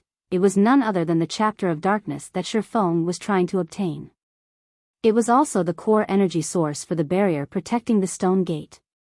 If one wanted to obtain the chapter of darkness, not only were they required to defend themselves against the gargoyles' attacks, but they also had to break the barrier. It was practically impossible for anyone to obtain the chapter of darkness without killing the Great Lord Noya. Only after defeating the gargoyle could one attempt to break the gray barrier. As Shifeng approached the gate stealthily, he could faintly hear noise from nearby, and he turned to look for the source. Why are players here at such a time? Shifeng was surprised. A short distance from the massive stone gate, a team of 100 players with levels ranging from 28 to 29 slowly approached, seemingly intending to raid the Great Lord. The sky grew darker by the minute, and it wouldn't be long before night arrived. To players, this was an extremely unfavorable situation. Ordinary players would normally hurry back to their respective shelters at this time of day. Are they planning to raid Noya now? Shifeng could not help his shock. At this moment, this team of 100 players had already spread out and moved into formation. It was obvious that they intended to raid Noya. Only, a level 40 field Great Lord was not an easy opponent. Even a 500-strong team would face one ending, death. Otherwise, District 5 would not have joined hands with several other districts in an attempt to raid Noya. Meanwhile, the Crusading army, which several shelters had organized, consisted of 1,000 players. Of course, this did not mean that all 1,000 players would enter the battle simultaneously. Instead, they planned to use a rotational tactic, taking turns to wear out the Great Lord. Field bosses would grow stronger depending on the number of players within their area of influence. For a Great Lord like Noya, when that number exceeded 100, its HP, defense, and attack power would increase significantly. Hence, when fighting a field Great Lord, it was ideal to send a team of 100 players or have several teams of 100 players rotate in and out of battle. This was also the method that guilds favored when dealing with field bosses. Watching the 100 players stand before Noya, one could easily tell that they were not ordinary players based on their levels. In District 5, level 28 or 29 players stood at the peak of the shelter, yet, there were actually 100 such players here right now. However, against a level 40 Great Lord, this team was still far from enough. Go! As the leading elementalist shouted, the 12 elementalists that had surrounded the gargoyle promptly unfurled the magic scrolls in their hands and began chanting. These 12 magic scrolls seemed to be of one body as they formed a complex 12-star magic array. In the blink of an eye, this 12-star magic array enveloped the Great Lord Noya. Powerful elemental mana continuously suppressed the field boss, who stood in this array's center, causing the Great Lord to release an angry bellow. Humans. It's you damned humans again. I'll sacrifice you all to Lord Carlo. Despite the 12-star magic array, Noya still revealed a sinister smile. You can smile even in the face of death, the leading elementalist sneered. Everyone, attack. With the demon suppressing barrier in effect, it won't be able to display even 1/10 of its strength. The chapter of darkness is fated to belong to District 1 this time. Everyone nodded in agreement as they charged towards the Great Lord. The people from District 1 are insane. Shifeng silently clicked his tongue. Although he had heard that District 1 was the most powerful shelter in the Dark Den, trying to raid a Great Lord using such a brute force method was clearly not a wise move. Just like the leading elementalist had said, a demon-suppressing array formed by the power of 12 elementalists was indeed powerful. Even a peerless Great Lord could only display about 1/10 of its strength while contained in this barrier. With this, their MTs could definitely tank a level 40 Great Lord. However, the demon suppressing array required 12 elementalists to maintain it. Moreover, the barrier took an immense toll on the elementalist's mana. If even one elementalist ran out of mana, the barrier would immediately crumble. Normally, only teams that were extremely confident in their DPS would attempt this method. After all, after one took into account the slots for MTs and healers, there were only 70 or so slots for DPS classes on a 100-player team. Losing another 12 core damage dealers would greatly affect the team's overall damage. Particularly, the abilities of the team's DPS were further put to the test when one considered the problem of the barrier's duration. Following which, the 6 MTs of District 1 took turns receiving the Noya's attacks. With the rear line healers healing them, the MTs managed to stop the gargoyle's fierce attacks easily. At the same time, the other DPS of the team also began to attack the Great Lord madly. Fireballs, frost arrows, arrows. All sorts of magical and physical attacks bombarded Noya. Although the Great Lord's strength had been suppressed, greatly weakening its attack power and defense, the players of District 1 could not inflict enough damage. The highest damage they dealt did not even exceed -1,000. Damn! Why does this monster have so much defense? The leading elementalist frowned. Gritting his teeth, he shouted, "Move on to Plan B." Immediately, a cursemancer began chanting an incantation. The spell this cursemancer used was one that Sherfone was very familiar with. It was none other than the Tier 1 curse that Iron Wrist's party had used, Dark Storm. Not only could it inflict large amounts of damage, but it could also heavily injure its target, greatly reducing the target's defense. When Dark Storm struck Noya, damages of over -3,000 points appeared above its head, one after another. The Tier 1 curse only dealt a total damage of around -10,000 points to the Great Lord. To Noya, who possessed 10 million HP, this was not even a scratch. Following which, everyone's damage abruptly soared, and many dealt over -1,000 with their attacks. Unfortunately, the duration of Dark Storm's effect was limited. A short moment later, everyone's damage fell. Next, the leading elementalist shouted. Another cursemancer began chanting, similarly casting the Tier 1 curse, Dark Storm. In such a way, the team repeatedly cast Tier 1 curses at Noya. Eventually, the gargoyle's HP fell to 60%. What an amazing team. Not even Zero Wings core team is capable of wearing out a level 40 Great Lord to such a degree. Sherfone was quite surprised as he watched this scene. However, he was also pleased. Initially, he had struggled to think of a way to break the Grey Barrier. However, now that someone pinned down the Great Lord for him, he could head over to the barrier and take his time researching it. Chapter 584, What Can You Do to Me? While Sherfone slowly circled to the other side of the battlefield, Great Lord Noya's HP suddenly decreased rapidly. This decrease could clearly be seen with the naked eye. At this moment, Noya was losing 1% of its HP every second. This sudden decrease was even greater than the damage that the District 1 team managed to cause. Is it night time already? The leading elementalist lifted his head to look up at the gloomy sky. The moon had already emerged.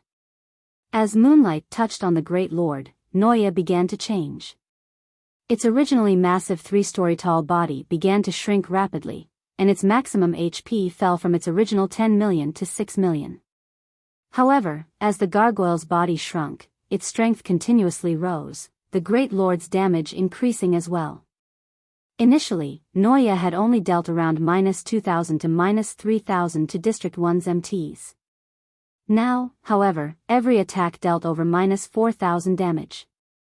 The MTs receiving the Great Lord's attacks had more than 8,000 HP. Before, even if they were unlucky enough to receive a critical hit from the Great Lord, they would still live.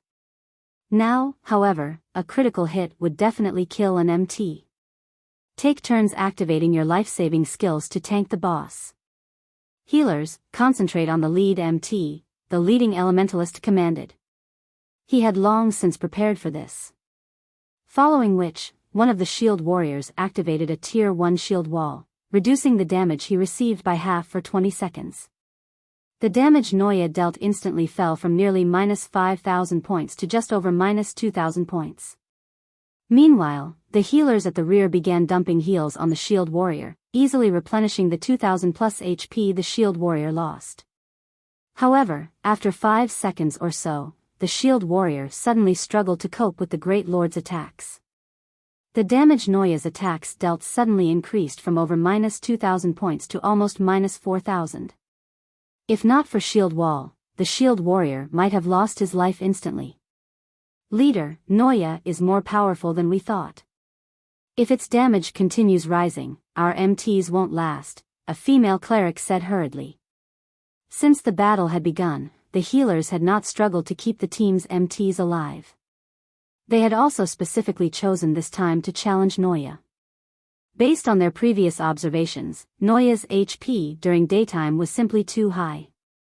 When the sun set, however, the gargoyle's HP fell from 10 million to 6 million, though its damage would soar in return.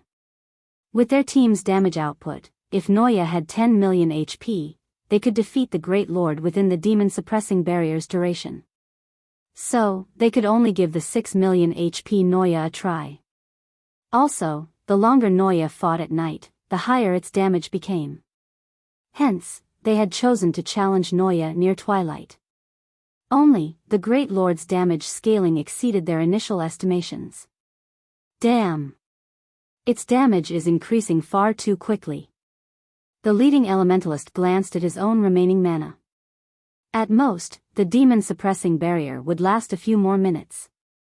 Currently, however, Noya still had more than 3 million HP. It was impossible for their team to deal that much damage in such a short time. Gritting his teeth, he yelled, "Retreat!" Soon, everyone began to back away from the gargoyle in an organized retreat. The lead MT also began retreating from the barrier one step at a time. Not only could the demon-suppressing barrier suppress demonic creatures, but it also limited a demon's range of activity. Only, while no one repelled Noya, the gargoyle was able to attack the barrier freely. The damage the barrier received rapidly depleted the 12 elementalists' mana. By the time everyone left the barrier, Noya's eyes narrowed as it revealed a cold smile. The gargoyle then roared. Suddenly, Noya's body cracked, some fragments falling from its body.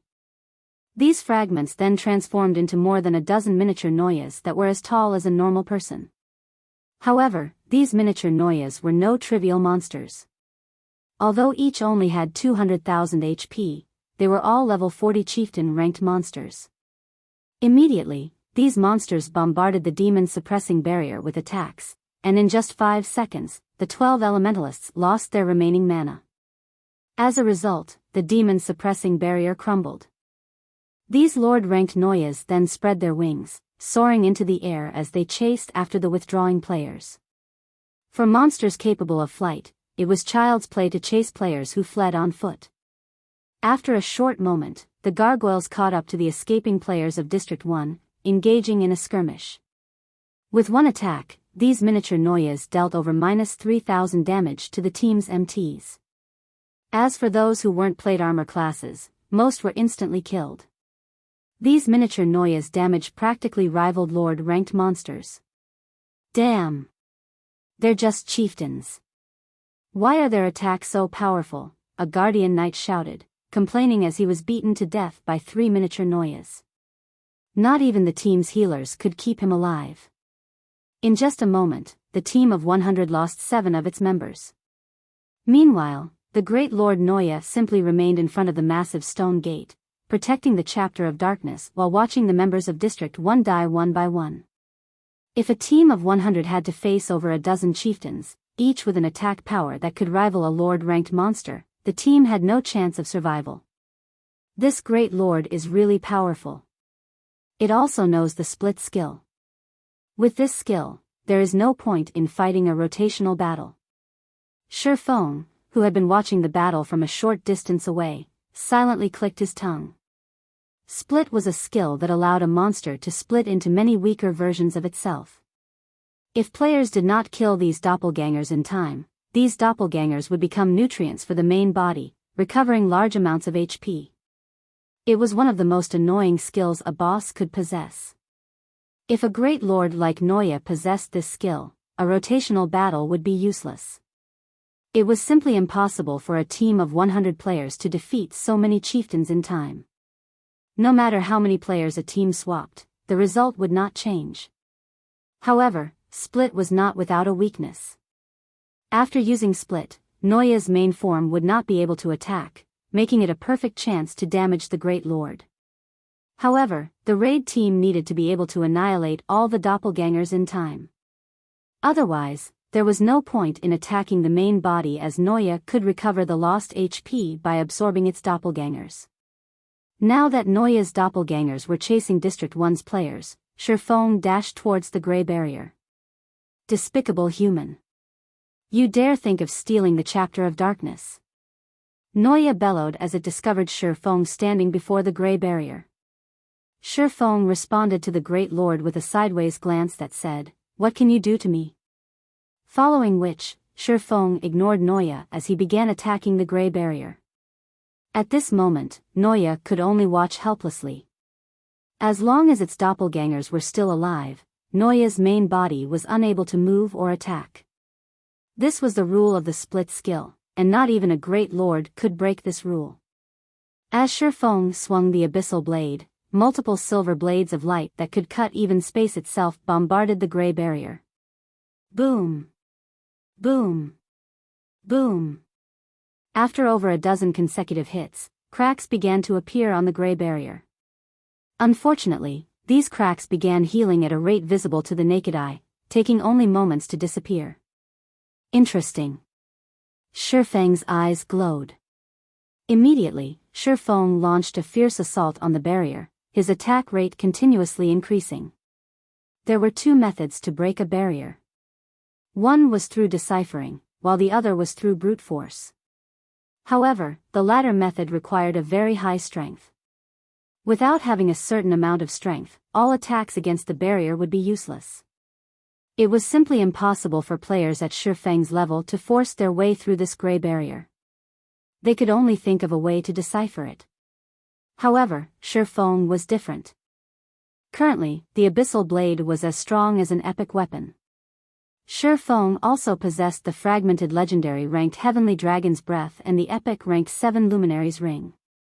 Furthermore, he wore the Tier 1 set equipment for swordsman. His attributes far surpassed ordinary players of the same level. Despicable. Lowly ant, cease your actions. Noya's eyes turned crimson as it began to panic. However, as its doppelgangers were still around, it was unable to take action against Shifeng. It could only watch as Shifeng damaged the Grey Barrier. Despite the Chapter of Darkness supplying an endless stream of power, the barrier's self-repair speed could not keep up with Shifeng's damage. As a result, more and more cracks started appearing on the Grey Barrier. As the cracks expanded and were about to cover the entire barrier. "Human, you have truly angered me now." Noya released a frightening roar. In the next moment, the doppelgangers that had chased the members of District 1 collapsed, one after another. That's right, collapsed, not absorbed. Noya cancelled Split midway through the skill's duration. Leaping into the air, the gargoyle flew toward Shifeng. At this moment, a pitch-black scythe suddenly appeared in Noya's hand. Countless wraiths emitted ear-piercing screeches that echoed throughout the valley as they writhed on the snow-white blade of this scythe. Arriving before Shifeng, Noya swung its scythe towards the despicable little ant. The scythe transformed into a black fissure that was as fine as a hair. This fissure was a phenomenon caused due to the scythe's blade slicing apart space. It was as if space had been cut into two. This black fissure extended toward Shifeng. Chapter 585, Perfect Skill. Although Shifeng had bombarded the Grey Barrier all this time, his attention never once left the Great Lord Noya. High-ranking bosses in God's domain possessed very high intelligence. In a desperate situation, they were capable of carrying out actions that surpassed one's imaginations. Forcefully canceling Split caused a massive backlash.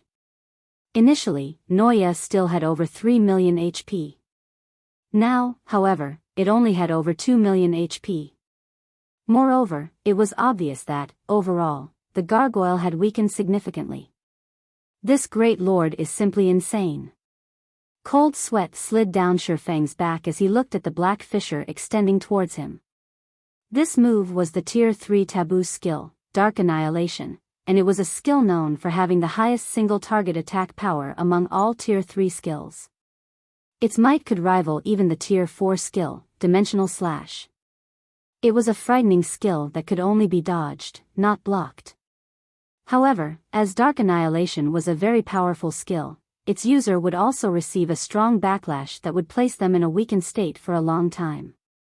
Shifeng had not expected the Great Lord to be so decisive. First, it forcefully cancelled Split. Now, it even used a Tier 3 taboo skill. Without hesitation, Shifeng immediately switched to the Aura of Earth and activated Absolute Defense, becoming invincible for 5 seconds. Immediately, a golden barrier appeared around Shifeng's body. The instant the black fissure collided with this barrier, the impact sent Shifeng flying. He felt as if he had just been struck by a truck. Shifeng flew over 20 yards through the air, his body slamming into a cliff. However, Noya was far from done with its attack. The gargoyle continued to brandish its scythe, sending a stream of black fissures striking at Shifeng, who was embedded inside the cliff. Dark Annihilation was not a one-off skill. Rather, the skill functioned to enhance its user's attacks for a certain amount of time. After suffering over a dozen attacks, the cliff collapsed, transforming into neatly cut gravel that exploded in all directions. This sensational scene stupefied the players of District 1, who currently watched from afar. Compared to their prior battle with Noya, Shifeng's battle with the Great Lord was on an entirely different level.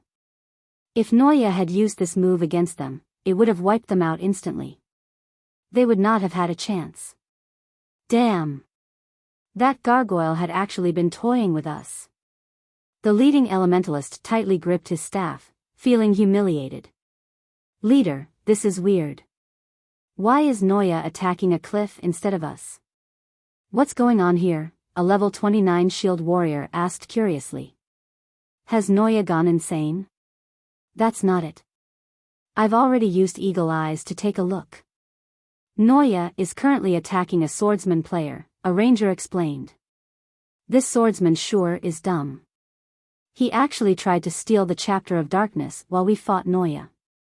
Does he really think the gargoyle will let him steal the chapter so easily? If it were that simple, we would have done it long ago. Many players on the team began ridiculing Shifeng's foolish actions. Alright, that's enough. Let's hurry and retreat. If Noya comes after us again, we will truly be finished, the leading elementalist said. Everyone nodded silently before escaping the valley. Despite their ridicule, they still felt very grateful toward Shifeng. Just the brief battle against Noya's doppelgangers had reduced their numbers to less than 60. If things had dragged on, none of them would have walked out of here alive. As everyone turned to leave, the ranger who had previously used Eagle Eyes suddenly exclaimed, Team Leader Blue Frost, that swordsman is still alive. Alive? How can this be? Not even a shield warrior with protection blessing and shield wall can survive. How could a swordsman possibly live after that attack? The leading elementalist named Blue Frost could not bring himself to believe the ranger's words. It's true. If you don't believe me, you can ask the other rangers as well, the ranger replied, his shock clearly written all over his face. Curious, the other rangers also activated Eagle Eyes and looked towards the cliff. Immediately, they all found themselves tongue-tied. When Blue Frost saw the shocked expressions on the other rangers' faces, he had no choice but to believe it to be true. Who is that? Blue Frost could not help but ask. Against such an attack, their team of 100 could only embrace their deaths. It was simply impossible for them to block it. Yet, this mysterious swordsman had survived against that frightening power. In Blue Frost's memory, a person with such capabilities did not exist. Even those mavericks he knew of were incapable of doing so.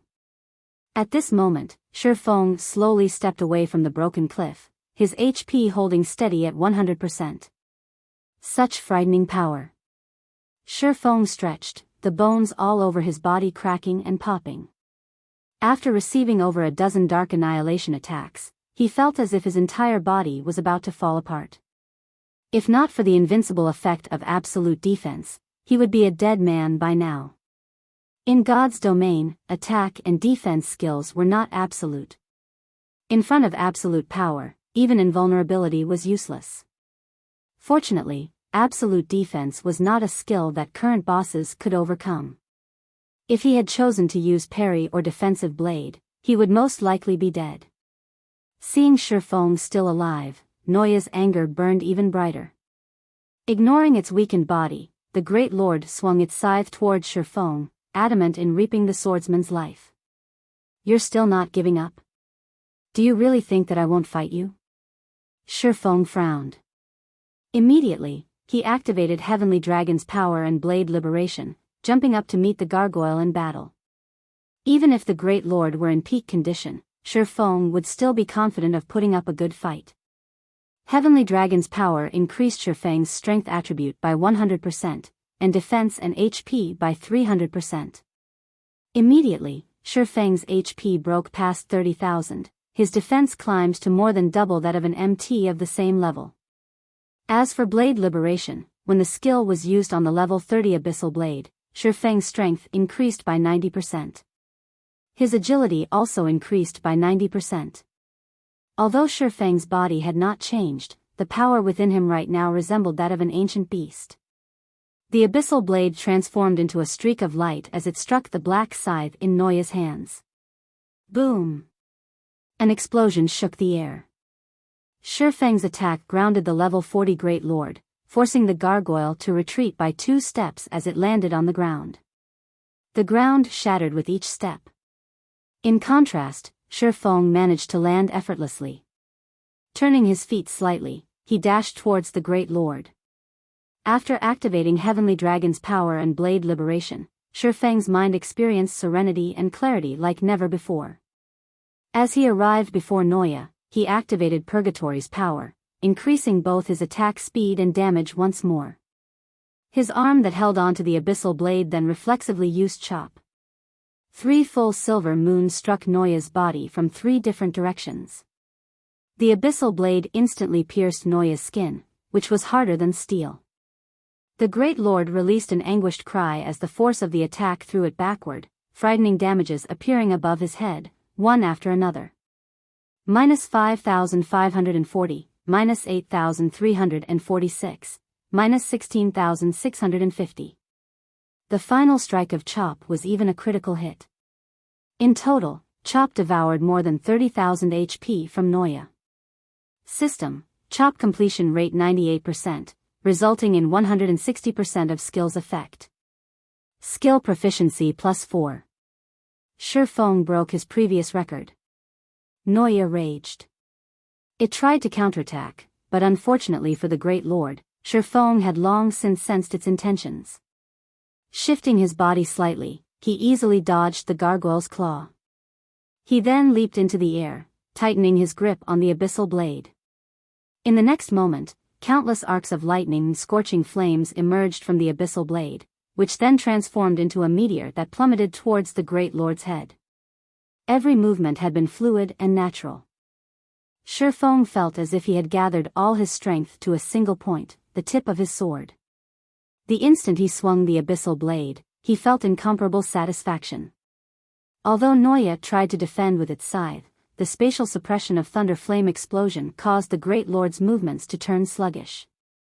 Noya could not keep up with the Abyssal blade's descending speed at all. Boom! Fire and lightning consumed Noya. -36,154. System: Thunder Flame explosion completion rate 100%, resulting in 220% of skill's effect. Skill proficiency +4. Is he human? The District 1 players who watched from afar were stupefied, shock filling their hearts. A player was actually capable of overwhelming a level 40 Great Lord all by himself. If others heard of this, nobody would believe such a tale. Yet, that was exactly the situation they had just witnessed.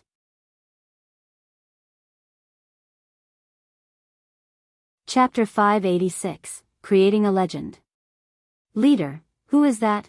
The vice leader of the team, a beautiful level 29 female cleric named Evening Lotus, could not help but ask as she looked to Blue Frost.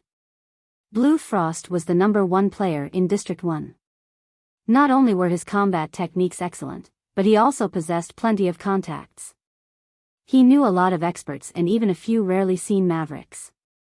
Moreover, he had been a beta tester of God's Domain before the game had launched. Out of all of the players of the available shelters, nobody was more familiar with God's Domain than Blue Frost. I wish to know that as well, Blue Frost replied, smiling bitterly as he shook his head. None of the experts I know of are capable of reaching such a standard. Just a single attack from Shifeng had managed to cause over -30,000 damage to Noya. Shifeng's damage could already rival the damage of their entire 100-man team. The difference between them was inconceivable. Blue Frost recognized himself as one of the players standing at the top of God's Domain.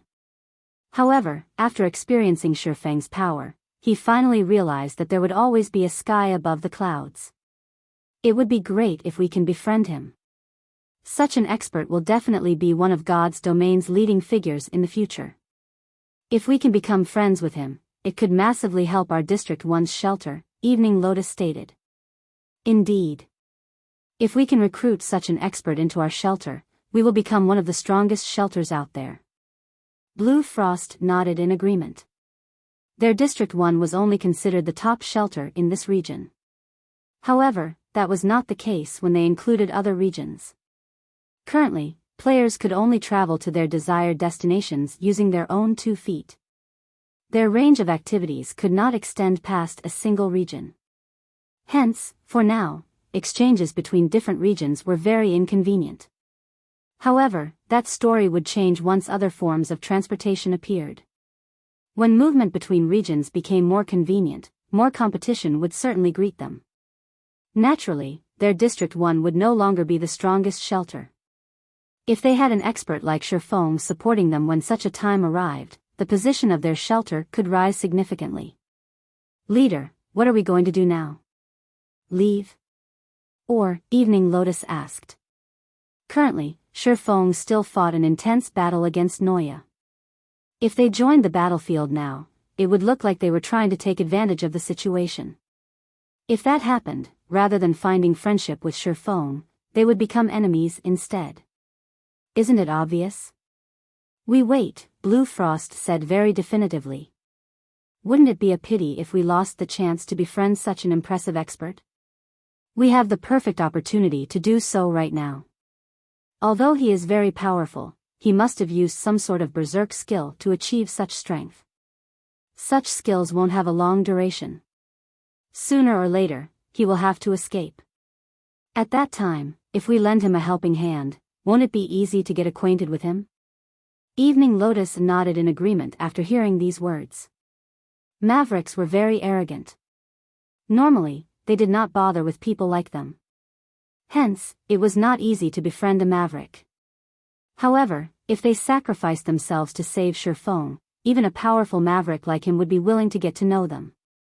Hearing Blue Frost's words, the other members of the team also expressed their agreement. It was not easy to earn the favor of a maverick. It was especially true for a maverick like Shifeng. If they could get such an expert to owe them a favor, they would not mind suffering some deaths or injuries. Hence, everyone quickly started to prepare. As soon as Shifeng turned to flee, they would move in to hinder the Great Lord. Currently, Shifeng had no idea what was going on around him. He was already intoxicated with the feeling from his previous attack. Is this what a 100% completion rate feels like? Shifeng looked at the abyssal blade in his hand in disbelief, his mind recalling the previous attack. Since he had begun playing God's Domain, this was the first time he had achieved a 100% skill completion rate. The sensation was simply wondrous. As a result of Thunder Flame Explosion achieving a 100% completion rate, the skill displayed 220% of its effect. Although the skill's fainted effect was ineffective against the Great Lord, the gargoyle had received the movement speed reduction debuff in full. Moreover, due to Shi Feng achieving a 100% skill completion rate, Noya's speed, which originally would have reduced to 1/6 of its normal speed, had now reduced to 1/13 of its original. The debuff's duration also lasted over a dozen seconds. Even if the Great Lord were at its peak, having its speed reduced to only 1/13 of its original would slow it to a turtle's pace, not to mention the current Noya, who had suffered 2 debuffs already. Noya's current attack and movement speeds were as effective as if it were in a fainted state. At this moment, even a level 1 could go up and give Noya a kick without dying. Shi Feng also knew that this was a great opportunity that would not be available a second time. Currently, Noya only had 2 million HP remaining. Not only was it suffering from 2 weakening debuffs, but it had also received a Thunder Flame Explosion at 100% completion rate. Most importantly, Shi Feng was at his peak. Finish it. This thought suddenly emerged in Shi Feng's mind. Originally, Shi Feng had intended to drive off Noya temporarily before shifting his focus to breaking the Grey Barrier. However, the rare opportunity before him was simply too tempting. That was a Field Great Lord. Even the loot of an ordinary Field Lord was astounding, with fine gold equipment being the most common among the drops. If one were lucky, they could even obtain dark gold equipment. Meanwhile, High Lords had a very high possibility of dropping dark gold equipment. As for Great Lords, they would drop dark gold equipment with 100% certainty, and there was even a good chance of epic items dropping. Even if no epic items dropped, there would still be forging designs, recipes, and materials of equal value. In the past, even after sacrificing thousands of lives to kill a Great Lord of the same level, a guild would still profit. One could just imagine how frightening a Great Lord's value was. Currently, a greatly weakened level 40 Great Lord stood before him. How could he let such a golden opportunity go? Without hesitation, Shi Feng activated 9 Dragon Slash and Phantom Kill. He even activated Black Emperor, the trump card he had saved all this time. Blade Liberation's effect only lasted 20 seconds. After these 20 seconds, if he were still unable to kill Noya, he would have no choice but to give up and run. Hence, Shi Feng decided to use all of his available skills. Immediately, Shi Feng, his doppelganger, and the 12 Abyssal Blade Phantoms attacked Noya. With its speed reduced, Noya was incapable of resisting the attacks. However, Shi Feng was still not satisfied. Pointing the Abyssal Blade towards the sky, he activated the magic weapon's newest skill, Abyssal Curse. Clouds of black mist suddenly covered the sky. These clouds then submerged themselves into Noya's body. Immediately, the gargoyle howled with anguish. Although a Great Lord possessed very high resistances, Abyssal Curse still managed to reduce 10% of Noya's attributes. As a result, not only did Noya's HP fall to 1,800,000, its defense also significantly decreased. At the same time, the 12 Abyssal Blade Phantoms assaulted the Great Lord with a constant stream of attacks. Each phantom dealt over -1,500 damage, -3,000 damage if it were a critical hit. Fortunately, the Abyssal Blade had a critical chance of 50%. In total, the 12 Abyssal Blades were capable of dealing up to -30,000 damage every second. There was even less need to mention Shi Feng's doppelganger, who had activated Blade Liberation. Every casual attack from the doppelganger dealt over -3,000 damage, or over -6,000 damage if it was a critical hit. Including the damage from by various skills, the doppelganger's damage output was simply mind-blowing. The numerous critical hits allowed Shi Feng to accumulate 30 stacks of death auras quickly. He also continuously utilized the death auras to reduce his skills' cooldowns. Although the death auras could only be used to reduce the cooldown of skills he had learned, it was still a very powerful effect. Take the Tier 1 chop for example. Shi Feng could instantly remove the skill's cooldown by using a stack of death auras. As for skills such as Thunder Flame Explosion, Thundering Flash, Shifeng could use them every 3 to 4 seconds. Every one of these skills could destroy more than 20,000 or 30,000 of Noya's HP. Moreover, Shifeng continued to hack at the Great Lord with the Abyssal Blade, devouring HP as the magic weapon's passive attribute quickly accumulated a bonus of 20% damage. As the recipient of these attacks, Noya's remaining 1,800,000 HP decreased at a rate visible to the naked eye. In total, the Great Lord lost around 90,000 HP every second. In 10 short seconds, Noya's HP fell below 1 million. However, Blade Liberation's duration was reaching its end. During Shifeng's initial collision with Noya, he had wasted nearly 1 second. Taking everything into account, he now had less than 9 seconds to finish Noya off. Blade Liberation had a very powerful backlash. Once the skill's duration ended, Shifeng's attributes would instantly reduce by 80%. At that time, even if Noya only had several tens of thousands of HP remaining, the Great Lord could easily kill him. Bring it on. Shifeng gritted his teeth. Right now, he was in a race against time. Suddenly, Shifeng sucked in a mouthful of air as he activated Dragon Breath. A white beam lanced through the Great Lord Noya, causing critical damage of over -50,000 points. Shifeng immediately followed up with a firestorm. With both Heavenly Dragon's power and Blade Liberation activated, Firestorm's power became even more frightening. Dragons of fire descended from the sky, one after another, completely devouring the level 40 gargoyle and turning the Great Lord's surroundings into a sea of flames. Meanwhile, damages of over -30,000, and even -60,000, points appeared on Noya's head. Firestorm lasted a full 5 seconds. During this time, Shifeng continued his relentless assault on the Great Lord. When only 4 seconds were left on Blade Liberation, Noya still had 500,000 HP. The final strike, Flame Burst. Shifeng shouted, the Abyssal Blade instantly transforming into a miniature sun. At this time, Shifeng's doppelganger had similarly activated Flame Burst. Shifeng then activated Divine Providence, a faint golden glow suddenly enveloping his body. Knowing that death was already on its doorstep, Noya's eyes suddenly glowed a bloody red. It had actually managed to break free from the movement speed reduction debuff and brandished its scythe at Shifeng. Every strike from the scythe seemed capable of cutting apart space itself. This was also the last skill in Noya's arsenal, the Tier 2 taboo skill, Death's Tribute.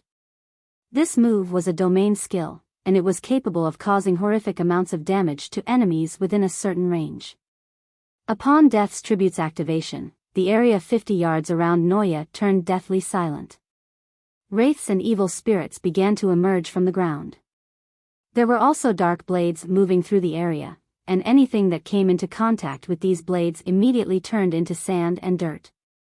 What kind of battle is this? Evening Lotus was shocked as she watched the battle from afar. On one side, there was the sun. On the other, the end of the world had arrived. If players like them participated in this battle, they would die instantly, without even ash remaining of their bodies. Die. At this moment, Shifeng couldn't care less what the Great Lord was trying to do. Without hesitation, he dove straight into Death Tribute's domain. If he did not fight now, once Blade Liberation's time was up, he would not be a match for the Great Lord. 24 consecutive strikes. One after another, miniature suns melded into the darkness of Death's Tribute. In the next moment, Shifeng and his doppelganger struck the Great Lord Noya a total of 24 times, each strike accurately hitting Noya's weak points. Every one of Shifeng's attacks dealt over -20,000 damage and -40,000 with a critical hit. As for the doppelganger, every one of its attacks dealt over -10,000 damage and -20,000 if it were a critical hit. In the blink of an eye, 24 dazzling blades of light illuminated the gloomy valley. Noya's remaining 500,000 HP plunged to zero, frustration filling the gargoyle's eyes as its body fell to the ground. At this moment, Shifeng also knelt, his complexion was deathly pale. Fresh blood covered his entire body as if he had just taken a dip in a gory pool. As for his remaining HP, he had less than 500.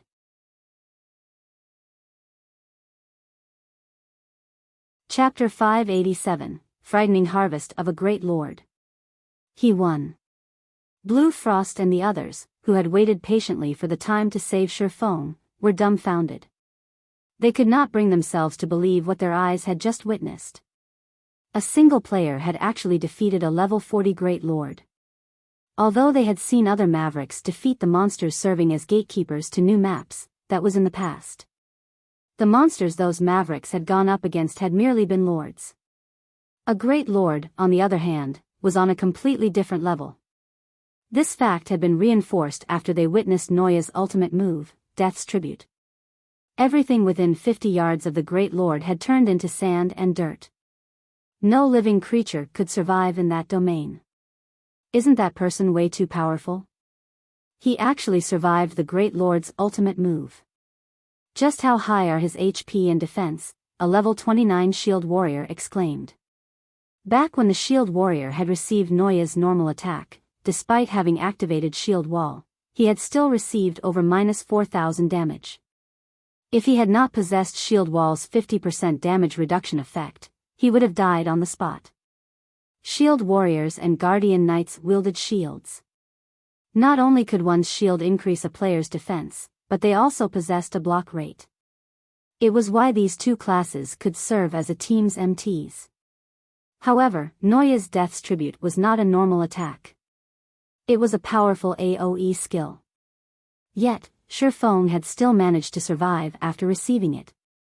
His defense and HP were inconceivable. In reality, Shifeng was also rejoicing. He truly had not expected to survive Noya's last attack.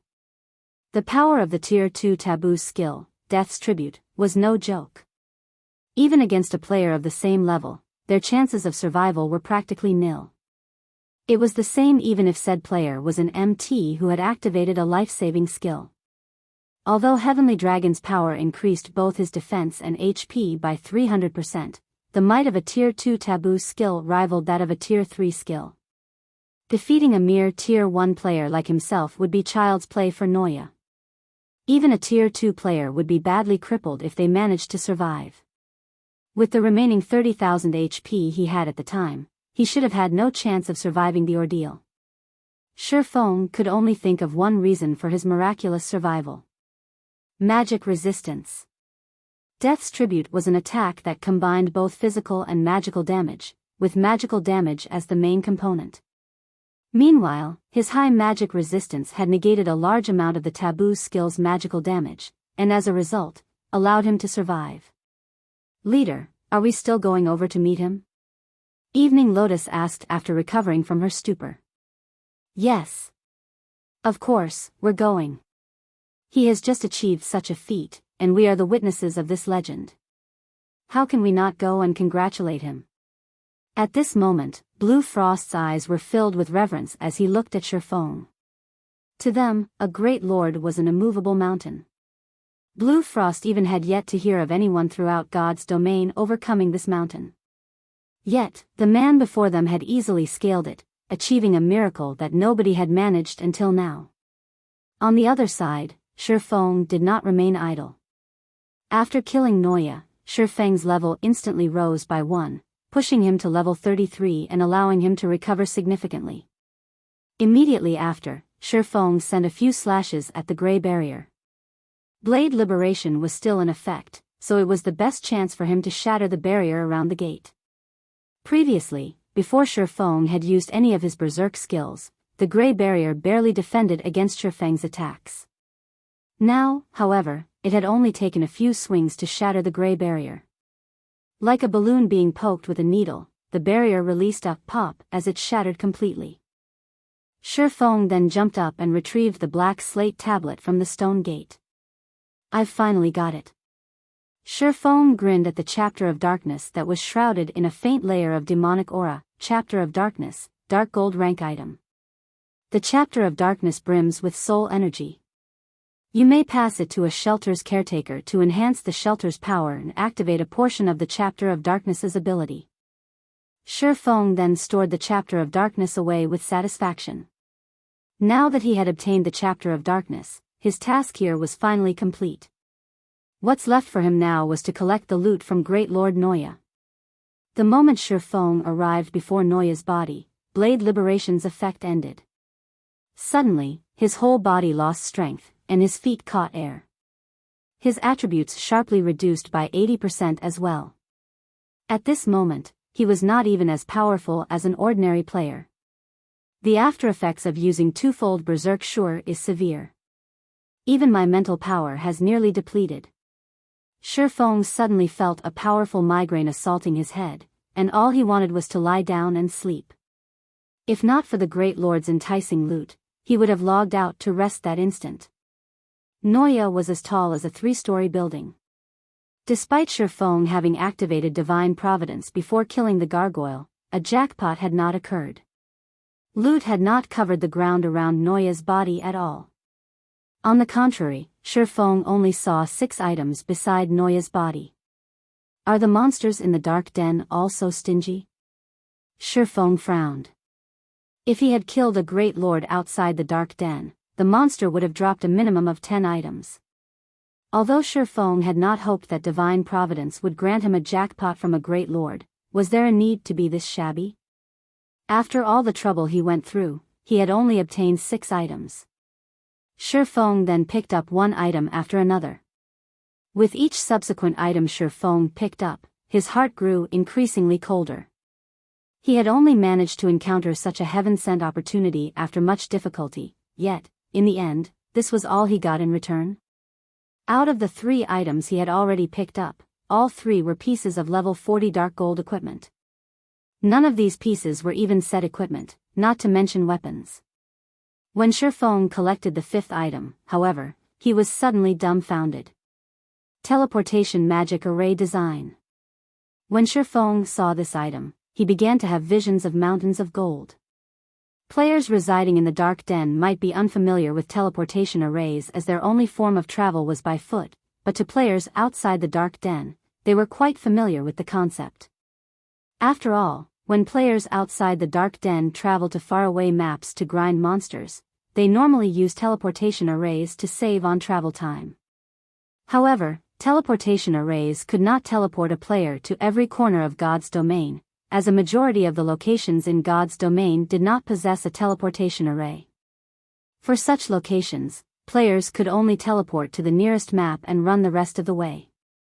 Even then, they would still have to waste a large amount of time. Meanwhile, the teleportation magic array design could easily solve this problem. As long as one paid a certain price and constructed a teleportation magic array at a grinding spot, players could easily teleport to that location. Of course, unlike the teleportation arrays one would normally find in the teleportation halls, which allowed teleportation between various large cities, the teleportation arrays one could construct with this forging design were the simplest version, a 1-to-1 teleportation array. These teleportation arrays only allowed teleportation between 2 locations. Even so, it was something many guilds dreamed of obtaining. Only, teleportation magic array designs were not that easily obtainable. Normally, great lords or above dropped them. Moreover, their drop rate was horrifically low. There was no guarantee one would obtain a design even after killing 100 great lords. On the market, a single teleportation magic array design was worth more than 10 epic items. Its value was only less than fragmented legendary items. However, nobody would be so foolish as to sell the teleportation magic array designs they obtained. For such a strategic level item, not a single player would willingly trade it even if they were offered 20 or 30 epic items. Depending on the level of an epic item, there would come a time when it would lose its value. However, teleportation magic array designs would never have such a problem. In the past, even after God's domain had been in operation for over a decade, these forging designs were still incomparably valuable. These were better at maintaining their value than any other item in the game.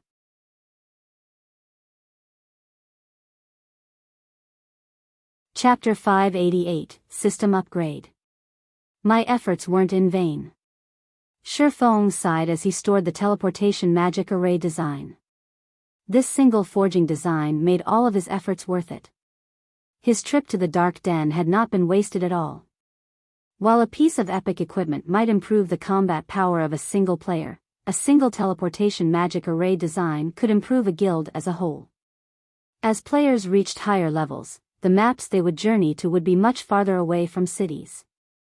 Currently, players visiting leveling maps around level 30 could still reduce their travel time significantly by utilizing the teleportation arrays in cities. However, maps after level 35 practically had no available arrays. Players were required to run across at least one entire map to get to their desired destinations. Even if players did not rest and did not encounter any monsters on their journey, with players' current levels, they would require at least 3 hours to cross a map. Moreover, the higher level the map was, the larger it would be, which would result in longer travel times. Hence, after players reached level 35, it was very normal to return to cities only once every 2 or 3 days. They would return only after they had exhausted their consumable items or when their equipment was in dire need of repair. With a teleportation array, Zero Wings members could return to the city or go out to the fields any time they wished, saving plenty of time. They also wouldn't need to stay on guard throughout the night, they could easily return to the guild residence. With this, Zero Wings members could grind more efficiently, widening the gap between them and other guilds. Shifeng picked up the last item that Noya had dropped. The last item was a dark gold whistle decorated with many complex runes carved into its metal. A mount. Shifeng was shocked once more when he saw this whistle. Mounts were one of the means of transport in God's domain. After all, God's domain was massive. Not only was it laborious to travel from place to place constantly, but it would also take a huge toll on a player's body. This was where mounts came into play. Shifeng was no stranger to mounts. In the past, as the guild leader of a second-rate guild, he had plenty of mounts to choose from. However, the mount he just obtained was different from those in the past. This was a dark gold mount. In God's domain, like equipment, mounts were categorized into different ranks. There were common, bronze, mysterious iron, secret silver, fine gold, dark gold, epic, and even legendary rank. Mounts of different quality possessed varying abilities. Common mounts could only be used for transportation, and they provided an additional movement speed bonus of 100%. In other words, a journey that one would normally take 2 hours to complete would only take an hour, saving players plenty of time. As long as players reached a certain level, they could go to cities and purchase the most common mounts. Bronze mounts were slightly rarer, and not only could they be used as a means of transport, but they also possessed some offensive capabilities. They provided an additional movement speed bonus of 120%.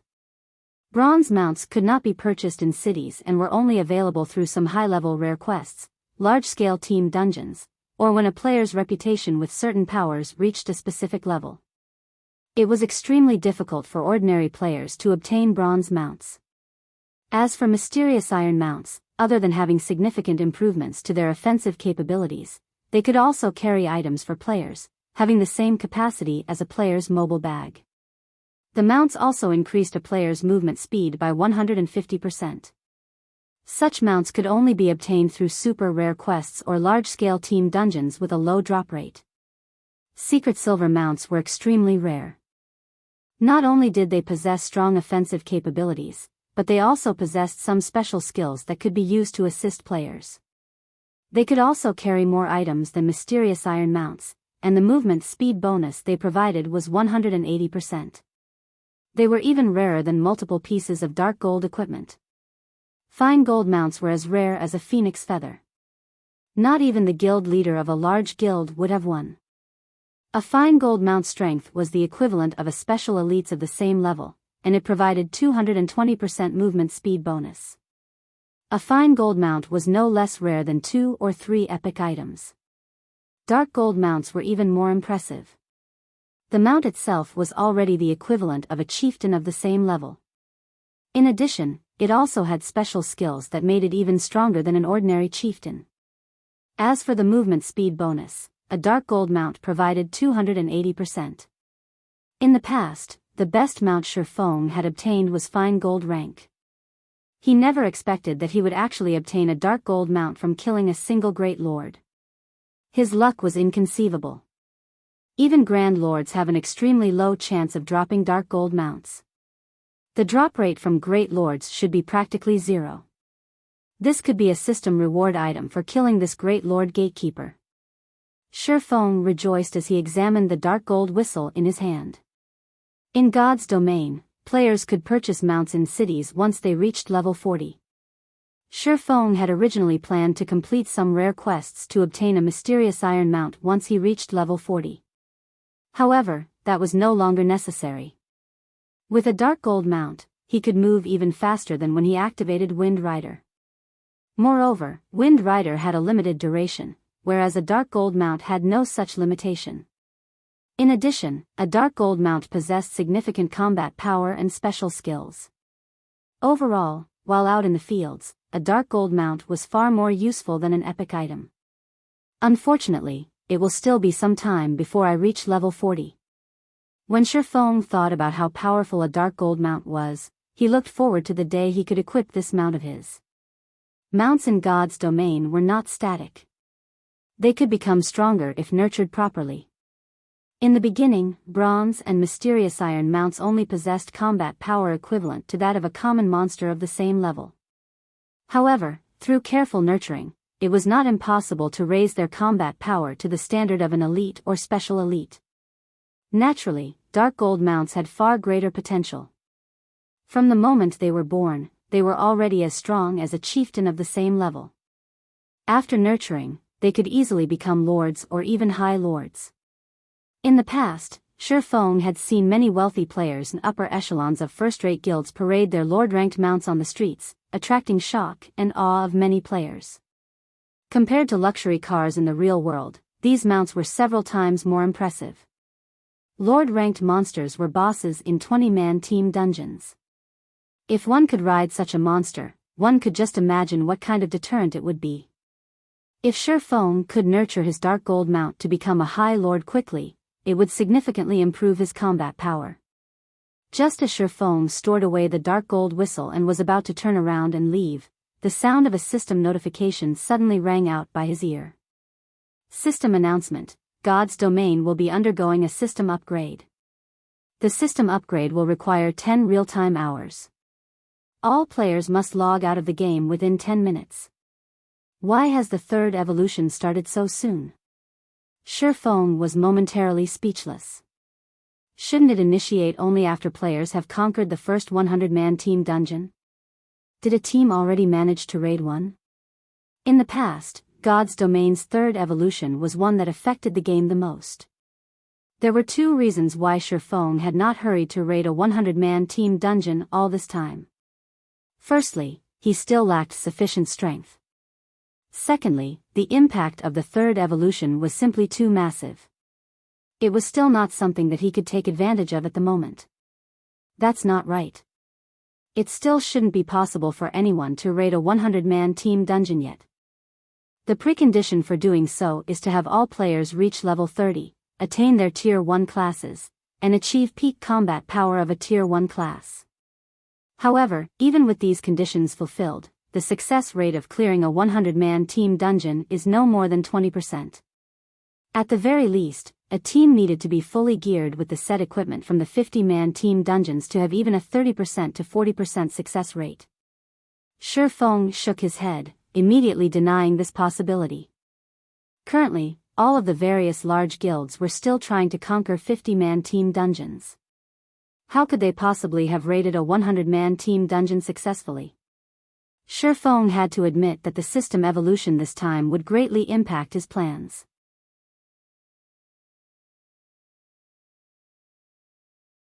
Chapter 589, Era of God's Domain. I wonder how melancholic has been. Hopefully, she has collected a sufficient stock of mana crystals, Shi Feng muttered somewhat regrettably as he rubbed his forehead. While the third evolution of the main god system meant that the world of God's domain was going to become even more fleshed out and realistic, it also indicated the opening of a new door. This third evolution would send God's domain to a whole new peak. Not only would demand of mana crystals suddenly rise, but the real world would also undergo some changes. Initially, Shi Feng had not expected this change for at least another dozen days or so. The largest impact would be the focus shifting from an era of physical fitness to an era of God's domain. After the second evolution, everyone had a vague method of testing a player's skills through their skill completion rates. Players who could achieve a skill completion rate of 69% or below were basic players, whereas those above 70% were considered experts. As to what standard of an expert, nobody could accurately tell. However, after the third evolution of God's domain, this indicator would become very clear. After the third evolution of God's domain, the importance of skill completion rate would grow, especially in battles between players. Meanwhile, the style of combat available would also become more varied. There would be field battles, survival battles, and more. Those who pursued excitement and limits would not miss this opportunity, and these future battles would allow everyone to witness a realistic world that was completely different from the one everyone was familiar with. These battles were far more exciting than the actual fighting competitions in the real world. They were just like the real survival battle that caused a sensation to sweep across the world dozens of years ago. In order to satisfy some of the world's top figures, some of the major powers in the real world had secretly procured death row inmates, having them engage in battle in specified locations. The winner of such battles would not only obtain their freedom, but they would also receive a large sum of credits. In the end, this situation had resulted in many major powers nurturing their own experts in secret and forcing them into such survival battles. Despite major governments banning these battles on the surface, many were still conducted secretly throughout the world. Meanwhile, after God's domain underwent its third evolution and activated similar competitive battles, the game had immediately attracted a large number of players. In addition, due to God's domain's combat system reaching the peak of perfection, the game had managed to replace many of the popular fighting competitions in the real world. After all, not only were fights in God's domain without danger, but the fighters in these competitions could also improve their strength through these battles. In addition, many of those who were disabled in the real world could obtain a complete body in God's domain. Whether they were blind, deaf, or missing limbs, as long as one did not suffer from any brain damage or mental disabilities, they could enjoy life as experts in God's domain. Due to these changes, the entire world entered the era of God's domain. As for how one could become an expert, the main God system had provided a concrete answer: skill completion rate. How could one go about increasing their skill completion rates? If one relied solely on hard work and constant training, they would not experience any significant improvements. The simplest method of increasing one's skill completion rate was to improve their control over their own body. Take a person's physical strength for example. In a test, an ordinary person might land a 50 kilograms hit on the first punch and 70 kilograms on the second punch. This was a very wide margin. Meanwhile, this margin would only grow wider in a fight against another person. However, if a person underwent training and often participated in matches against other people, the fluctuations in their strength would become practically negligible and stable. With a stable output of physical strength, one's body would not break form due to using too much or too little, thereby reducing the chances of creating weak points for one's opponent to exploit. Many experts were even capable of achieving a level of control with which they could exert as much strength and accuracy as they wanted. For example, if they wanted to send out a punch with 90 kilograms of force, they could do so. One could say that their physical control had already reached perfection. The usage of skills in God's domain had a very high requirement of the body's movements. Hence, such training was a must.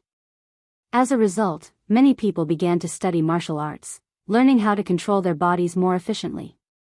Due to this, places such as training centers and dojos became instantly popular again after the third evolution of God's domain in the past. Originally, Shi Feng had intended to optimize his training grounds further and secretly nurture plenty of God's domain experts. However, now that the third evolution of God's domain was being initiated, the other guilds and powers would definitely notice of the changes and immediately shift the core of their development towards martial arts dojos and training centers. Although these first-rate guilds and major powers had access to fully equipped training facilities of their own, These machines were all suited for daily exercises and maintaining physical fitness. The various powers had not particularly focused on training their members in martial arts. If they shifted their focus now, due to the inherent advantages these major powers possessed, one could just imagine how quickly they could nurture experts. Luckily, I secured the Big Dipper Training Center, obtaining a suitable training ground. I need Big Dipper to order some more of the latest equipment, Shifeng muttered silently. Following which, Shifeng searched for a safe location and prepared to log out of the game. At this moment, the players of District 1 hurriedly ran over to him. "Expert, please wait," Blue Frost hurriedly said as he dashed up to Shifeng. Shifeng glanced at Blue Frost and the others. This group had helped him significantly, forcing Noya to use Split and creating a golden opportunity for him to kill the Great Lord. Otherwise, he would have only been able to steal the Chapter of Darkness and would not have obtained a teleportation magic array. Design and a dark gold mount. "Do you need something?" Shifeng asked calmly. "Brother Expert, please don't misunderstand. I am Blue Frost, the leader of District 1's first party. I have come here to congratulate you on your victory. Just now, I personally witnessed the moment you killed the Great Lord by yourself. You have truly earned my admiration," Blue Frost hurriedly explained, afraid that Shifeng would misunderstand his intentions. In truth, he, too, knew that abruptly showing himself could cause a misunderstanding. However, if Shifeng logged off, he would most likely lose the opportunity to befriend Shifeng in the future. "You're called Blue Frost?" Shifeng could not help but ask curiously as he looked at the elementalist before him. Blue Frost, Shifeng had heard this name in the past. To be precise, Shifeng had heard plenty about this person before. In the past, Fantasy Extinguisher had a powerful general named Blue Frost. Back then, Blue Frost was a well-known Tier 5 Grand Wizard, and his strength was not one bit inferior to Fantasy Extinguisher himself. Particularly, Blue Frost had learned plenty of Tier 4 curses and large-scale destruction spells. He was the nightmare for many guilds. However, the current Blue Frost was somewhat different from the one Shifeng had encountered in the past. The Blue Frost he encountered back then always wore a cold expression as if he donned a mask constantly that hid his true self. On the other hand, the Blue Frost before him looked to be a bright and cheery person. His current personality was completely different from before. "Yes, I am indeed Blue Frost. Has Brother Expert heard my name before? I'm really honored." Seeing that Shifeng seemed to have heard about him before, Blue Frost felt hope. "May I know how I should address Brother Expert?" Although their team had long since discovered Shifeng's name through identification skills, as a form of courtesy, it was proper to ask. "Yifeng," Shifeng replied straightforwardly.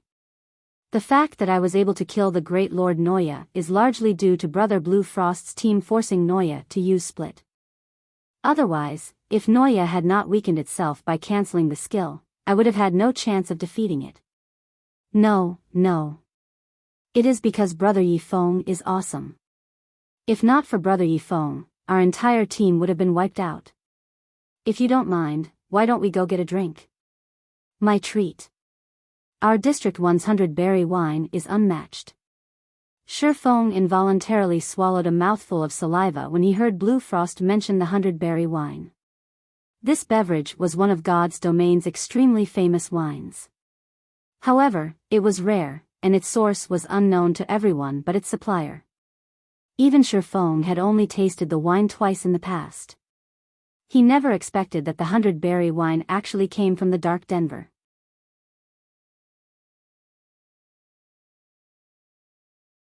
Chapter 590, Improvement of Control. Shifeng promptly accepted Blue Frost's warm invitation. However, as the system was going to update soon, they could only reconvene after the upgrade completed. Shifeng and Blue Frost then added each other as friends. That way, they could contact each other at any time so long as both parties were online. Inside the Dark Den, players could still communicate with other players. However, it was limited to players who also resided in the Dark Den. Communication with players outside of this area was still unavailable. After logging off, Shi Feng did not remain idle. He called Liang Jing over and had her purchase the latest training equipment available. Nowadays, with the current technology, some of the latest training facilities could even speed up the improvement of one's physical control. Only, these machines were useless to people who only sought to improve their strength and fitness. Moreover, they were extremely expensive. Each unit cost millions of credits. Hence, the various training centers had not bothered to buy them. Even martial arts dojos would only use some of the older models. Currently, the various powers that had invested in God's domain had not taken note of this.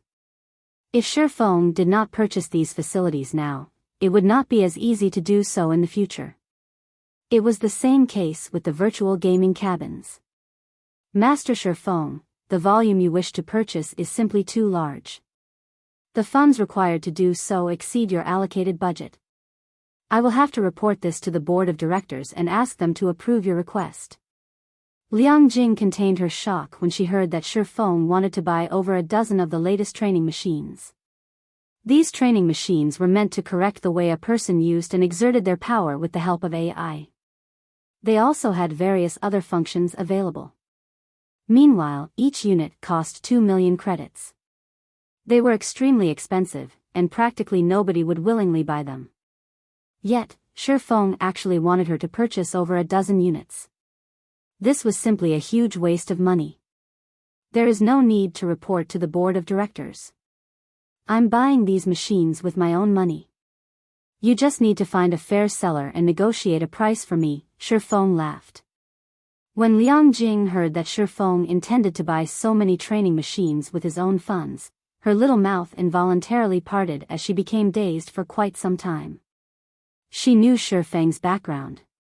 He was only a student who was about to graduate from university, and he was definitely not some young master from a wealthy family. If not for his identity as a martial arts master and his limitless potential, he would not have his current position. Hence, now that Shi Feng had suddenly revealed several tens of millions of credits in order to purchase training machines, how could she not be shocked? Alright, stop daydreaming. This matter needs to be completed immediately. You only need to focus on negotiating a price for me. If the price is low, I want to buy a few more units, Shi Feng instructed. Hearing Shi Feng saying so, Liang Jing was thoroughly stunned. She could not figure out just where Shi Feng had managed to obtain so much money. She even started to wonder if Shi Feng's identity and information were fake. He was actually treating a 2 million credit machine as some sort of cabbage that one could easily buy from the market. However, as Shi Feng was spending his own money, Liang Jing could carry out his orders. She then left the training room and began to see to the necessary arrangements. Naturally, Shi Feng recognized Liang Jing's shock. However, he would not explain his actions. These training machines might seem expensive right now, but once the various powers shifted their attention to a player's physical control, it would be impossible to purchase these top-of-the-line training machines. In the past, if the major powers wanted to nurture experts, these training machines were a must-haves. Although these machines were not as effective as the tutelage of a martial arts master, the latter could not possibly spend their every waking moment guiding others. With these training machines, players could receive guidance and corrections anytime. If they also factored in the tutelage of a martial arts master, they could very quickly nurture a group of experts. Hence, the training machines, which had not been particularly popular, instantly skyrocketed in price and demand. Moreover, these training machines were quite demanding of AI, resulting in a slow production speed. Only a limited number of units were produced each year. In the end, from its original price of 2 million, the price of each unit rose to 3 or 4 million credits. Even then, it was extremely difficult to obtain one. If Shi Feng did not purchase his own now, he would not have the opportunity to do so in the future. During this period, due to Phoenix Rain secretly helping him, providing various contacts to sell the candlelight trading firm's equipment to, he had earned a lot of money. Moreover, the majority of his customers purchased the equipment with credits. After all, everybody was tight on coins at the moment. Hence, Shi Feng now had plenty of credits on hand. After deducting the necessary expenditures, he still had a little over 50 million credits. In the past, this would have been a massive sum of money to Shifeng. To the current Shifeng, however, this was nothing. Even Melancholic Smile was treating such a large sum as if it were nothing. After all, as the candlelight trading firm continued to develop, it would be very easy for them to earn several, or even dozens, of times more. After his morning training, Shifeng went on to guide Fire Dance and the others. In reality, he was simply teaching them how to use void steps. Void steps was an advanced style of footwork in God's domain. Unlike other advanced styles, however, void steps placed a heavy burden on its user's mental power. Even in his current state, Shifeng did not dare use void steps in battle too often. On the bright side, although void steps mentally exhausted its user, this exhaustion gave one the opportunity to break past their mental limits and increase their brain's activity. This was also Shifeng's greatest discovery regarding void steps. Only, the precondition for this was to possess S-rank nutrient fluids. However, it was not easy to learn void steps. Even Shifeng had only managed to grasp the technique recently. Whether Fire Dance and the others could successfully learn the footwork would depend on their efforts and natural talent. In the past, countless people would watch videos of experts' battles to explore and learn various bodily movements, styles of footwork, and attack techniques. However, the number of people who actually achieved success from doing so was very low. As for those who managed to learn advanced techniques, they were as rare as a phoenix's feathers. Meanwhile, void steps was a special technique that combined breathing, footwork, bodily movements, and various other subtle techniques. It was more difficult than ordinary advanced techniques, so it was typical for players to struggle or fail to learn it. Through Shifeng's teachings, only Fire Dance and Violet Cloud had managed to obtain some clues. The others were still at a loss. Regarding his companion's situation, Shifeng was helpless as well. There would be no helping it if they were unable to learn void steps. Fortunately, it did not matter much if they could not learn it. Everyone had their own strengths and weaknesses. Also, void steps was a combination of a wide array of techniques. Even if Kola and the others failed to grasp void steps, the knowledge and experience they gained would still be very helpful when they went on to learn other techniques. Void steps was especially useful in helping a player improve on their physical control. For example, despite Fire Dance and Violet Cloud only gaining some clues to performing the advanced style of footwork, their control over their bodies had improved significantly. They were now only a thread away from reaching half a step into the refinement realm. Their skill completion rates also rose from 80% to around 83%. If they took half a step into the refinement realm, their skill completion rates would reach 85%, allowing them to display 100% of their skill's effects. With the top-tier equipment they wore, they would instantly become great experts that stood at Star Moon Kingdom's peak. As night arrived, God's domain finally finished updating. Drinking a bottle of S-rank nutrient fluid, Shifeng immediately lay within the virtual gaming cabin and began a new day in God's domain.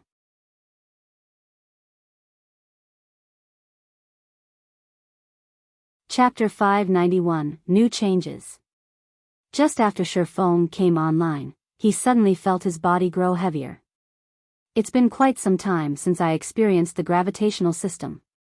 It really is somewhat difficult to adapt to.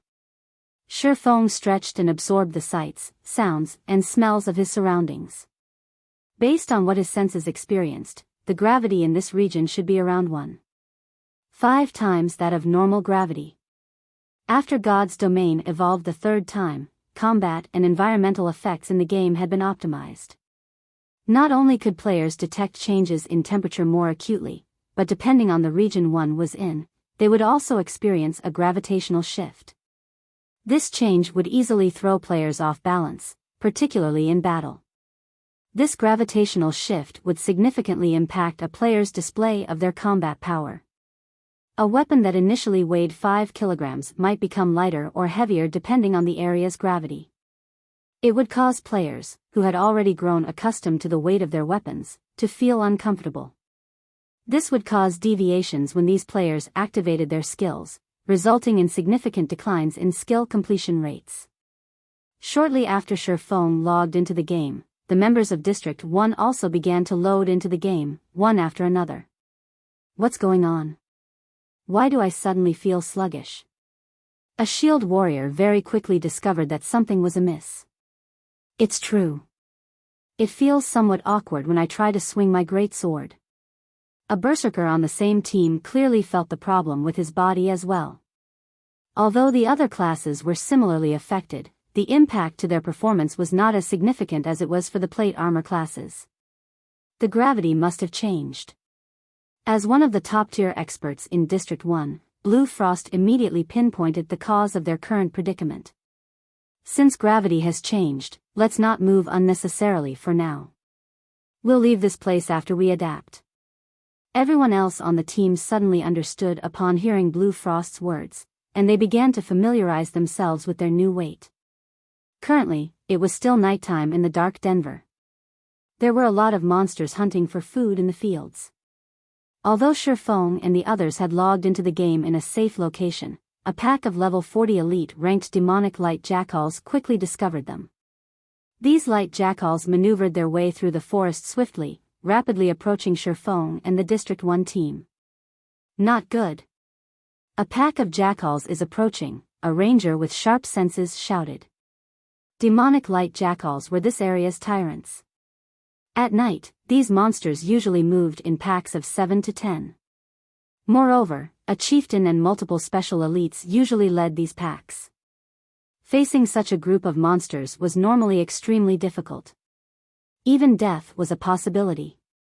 Unfortunately, they were not only missing members, but the gravitational change also affected their combat power significantly. Fighting these demonic light jackals as they were would be a big problem. Prepare for battle. Blue Frost frowned. Hurriedly, he said, MTs, just focus on pinning down the jackals. Don't make any rash movements.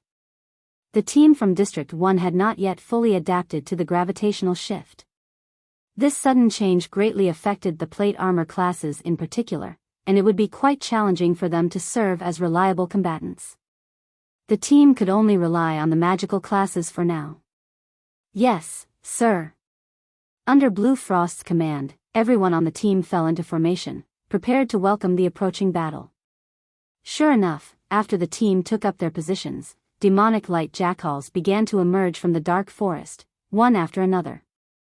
These jackals split up into groups of 3 to 5, each group setting their eyes on a single target. Meanwhile, among these groups of demonic light jackals, there were also the larger special elite-ranked demonic claw jackals and chieftain-ranked black demonic jackals. Demonic claw jackal, demonic creature, special elite. Level 40.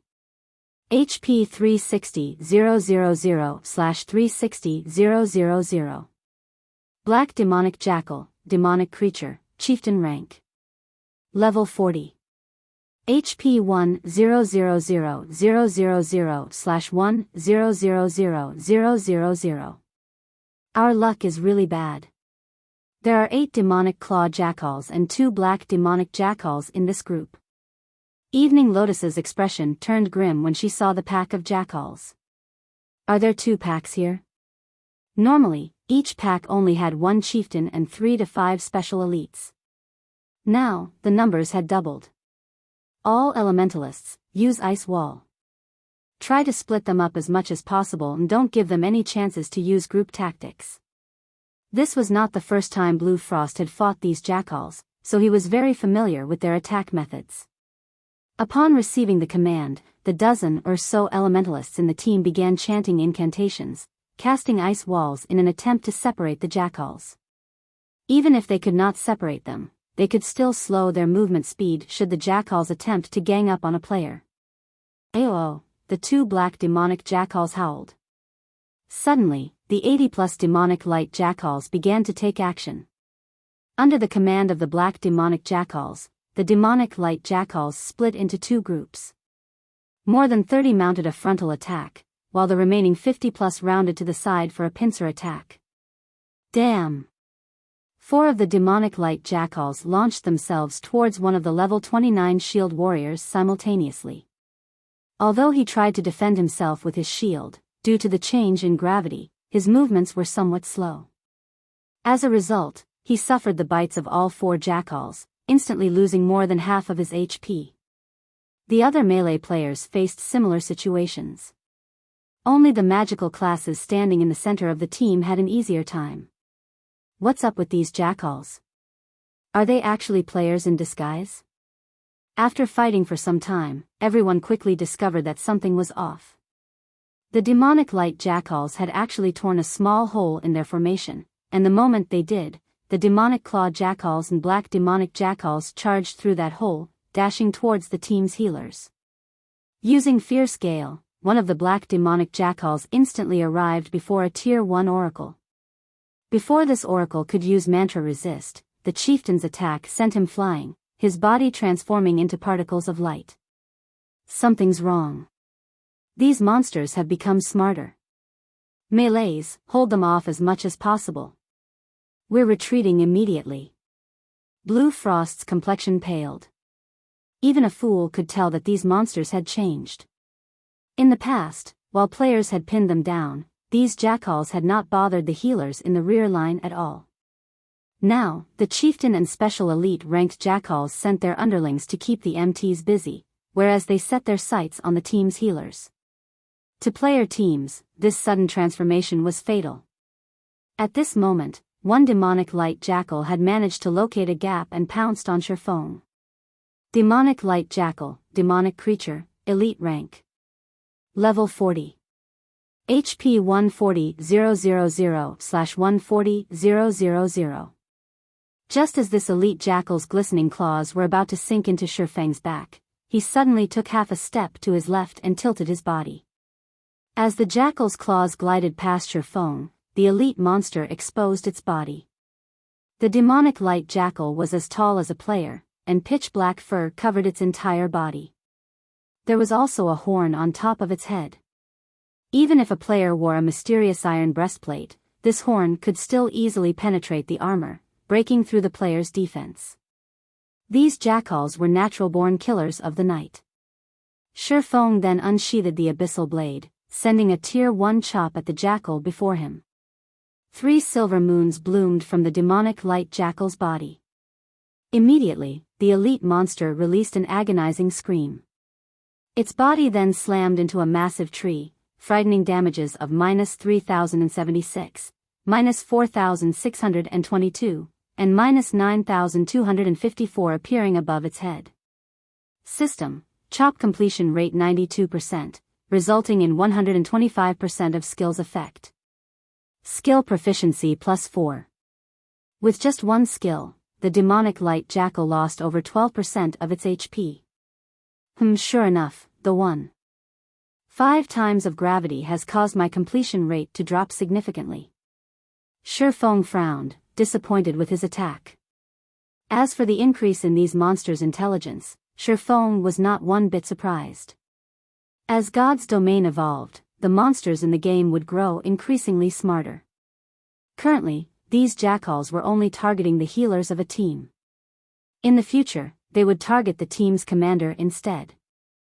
However, Shifeng had no intention of letting these jackals flaunt their arrogance in front of him.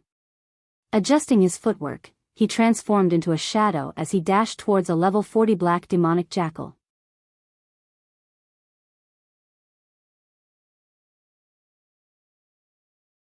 Chapter 592, Player's Advantage. Destroy the leader, and the gang will collapse.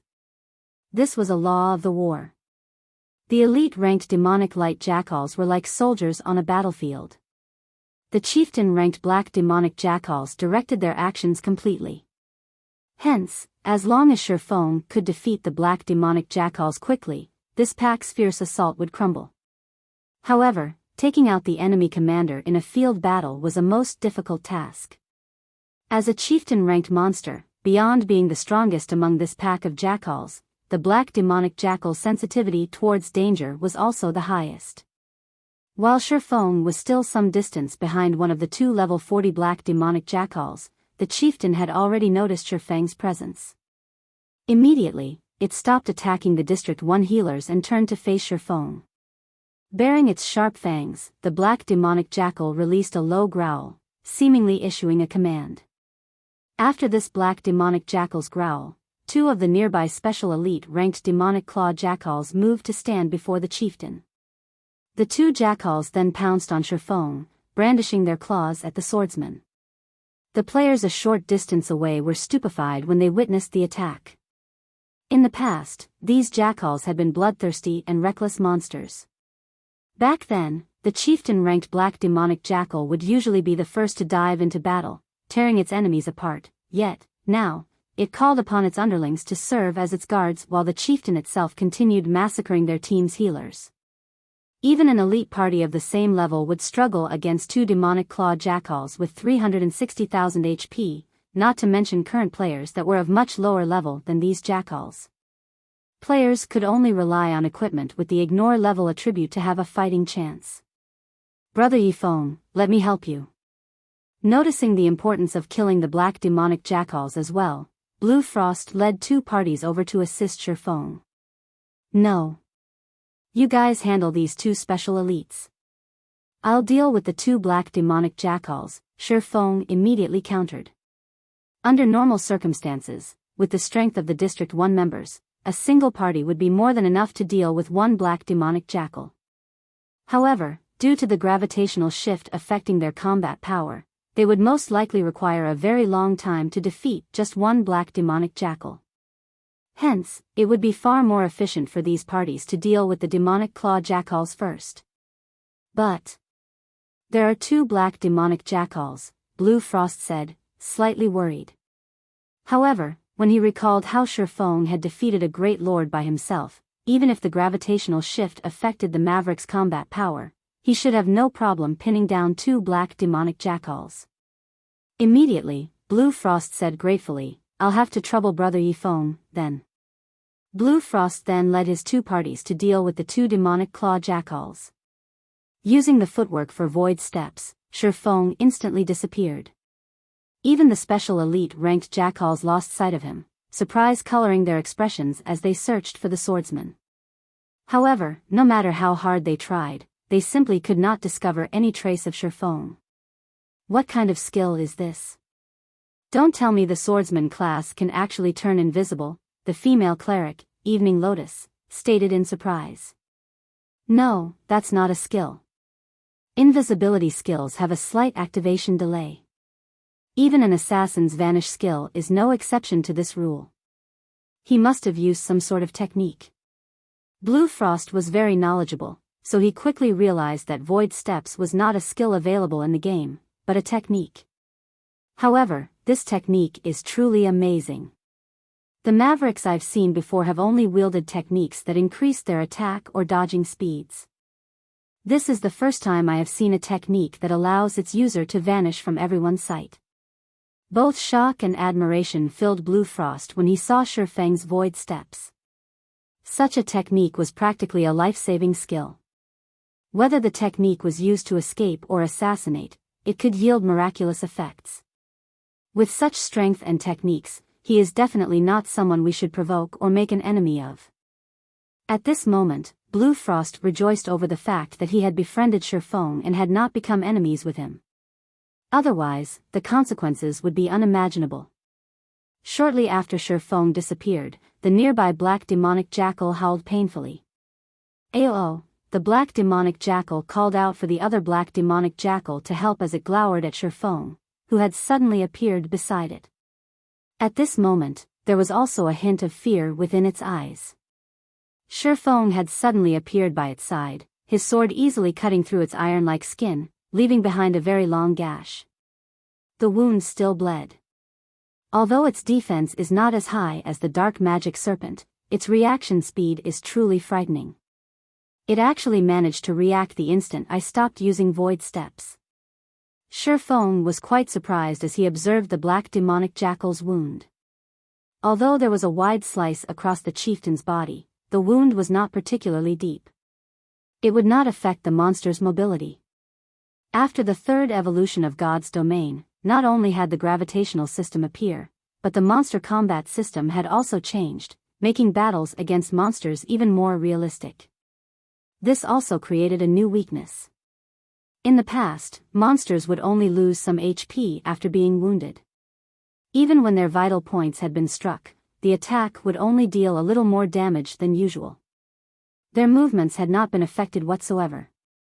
However, after the third system upgrade, monsters' injuries would affect their movements and attacks. Naturally, the same held true for players. However, unlike monsters, players had healers to help them recover from these injuries quickly, maintaining full HP. This was a huge advantage. When the two black demonic jackals grouped up, rather than pouncing on their enemy, they circled Shifeng, looking for his weak point to land a fatal hit. Even an MT of the same level would die instantly under the combination of a level 40 chieftain's attack power and a super high damage skill, not to mention Shifeng, who was only level 33 right now.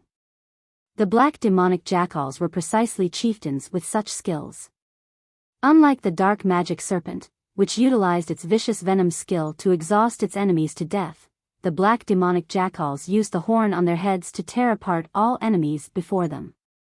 The horn attack of a chieftain-ranked monster would even pierce secret silver equipment. At this moment, the players of District 1 focused all of their attention on Shifeng and the two black demonic jackals' every action. This battle would determine the life and death of either side. AO. Following the howl, the two black demonic jackals launched their attacks simultaneously. A large amount of wind mana also began to gather around their pitch-black horns. Immediately, the two chieftains transformed into miniature tornadoes as they flew towards Shifeng. Crap! Dodge it quickly! Blue Frost shouted anxiously. These miniature tornadoes were no trivial matter. If they struck a player, there was zero chance of survival. However, Shifeng did not bother to dodge the oncoming attacks. His lips curling up slightly, he activated Heavenly Dragon's power. After logging out of the game for 10 hours, not only had his weakened debuff worn off, but the cooldown for all his skills had also completed. Otherwise, he would have had to activate space movement in order to dodge the attacks. After activating Heavenly Dragon's power, Shifeng's strength doubled. He then met the black demonic jackal's attacks with a Thunder Flame explosion.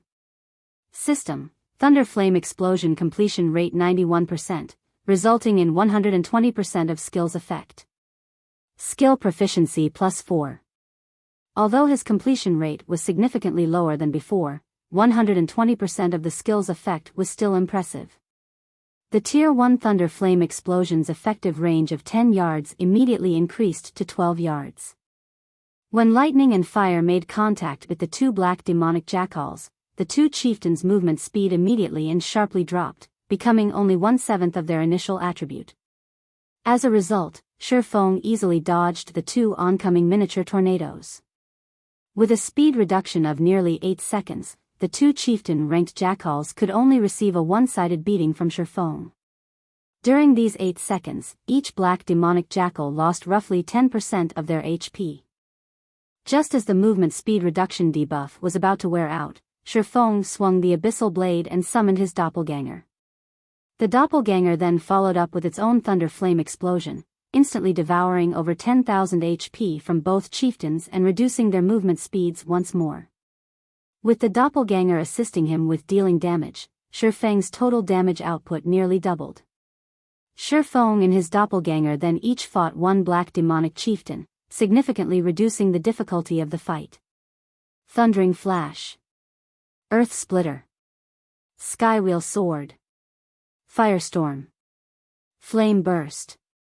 When Shifeng activated Flame Burst, every one of his attacks dealt over -20,000 damage. His doppelganger also dealt over -10,000 damage with its attacks. In addition to the frequent critical hits, the two managed to destroy close to half the HP of one black demonic jackal. In less than 20 seconds, one of the chieftains fell. The remaining black demonic jackal was also heavily injured, covered in such severe wounds that one could easily see bone. As a result, the chieftain's mobility was incredibly limited. Even without the doppelganger's assistance, with Heavenly Dragon's power's duration of 2 minutes, Shifeng finished off the last black demonic jackal very easily. This burst power is invincible. Evening Lotus's jaw dropped when she saw the two dead black demonic jackals. She was so shocked that she had even momentarily forgotten to heal her team's MTs. Although everyone had witnessed Shifeng defeat a great lord, watching two chieftains die in such a short time and at such a close distance, still astounded them. They were still not used to Shifeng's terrifying damage.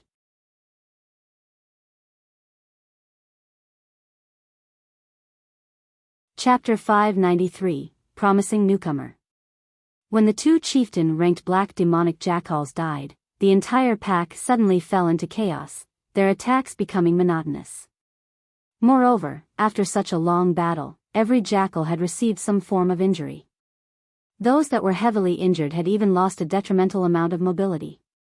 In contrast, although Blue Frost's team had lost over a dozen players in this fight, as their team had healers to keep them alive, the survivors were all in perfect condition, their combat power had not been affected at all. On the contrary, after fighting for a time, they had begun to adapt to the new gravity. Suddenly, the tides changed. Blue Frost's team immediately gained the advantage as they began killing off the elite and special elite jackals. As expected of a team from District 1. Their members' capabilities are impressive. They can deal with these jackals so quickly. After Shifeng picked up the loot that the two black demonic jackals had dropped, he had not bothered to help Blue Frost and the others. He simply glanced at their intense battle. Currently, the melee players of the team had begun striking at the jackal's limbs, particularly the monster's powerful hind legs. That way, they could greatly hamper the monster's mobility, making the battle far easier. At this point, the outcome of the battle was already clear. Shifeng began to arrange the drops he obtained from the two chieftains. He was already level 33. Despite having killed two level 40 chieftains, his experience bar had not increased by much. Meanwhile, after using Divine Providence, his harvest from the two black demonic jackals was very bountiful. The two chieftains had dropped a total of 6 soul crystals. Unfortunately, the other items were not worth mentioning. The rest was just a bunch of level 40 mysterious iron equipment and materials. With 6 soul crystals, I should be able to trade them for a tier 1 taboo skill. Shifeng smiled with satisfaction. It was not easy for players outside of the Dark Den to obtain tier 1 taboo skills. If he could have every Zero Wing Corps member learn a tier 1 taboo skill, they would have no problems with conquering a 50-man large-scale team dungeon. Against a level 28 Great Lord ranked boss, even if they could not kill it with one series of attacks, they could severely injure it.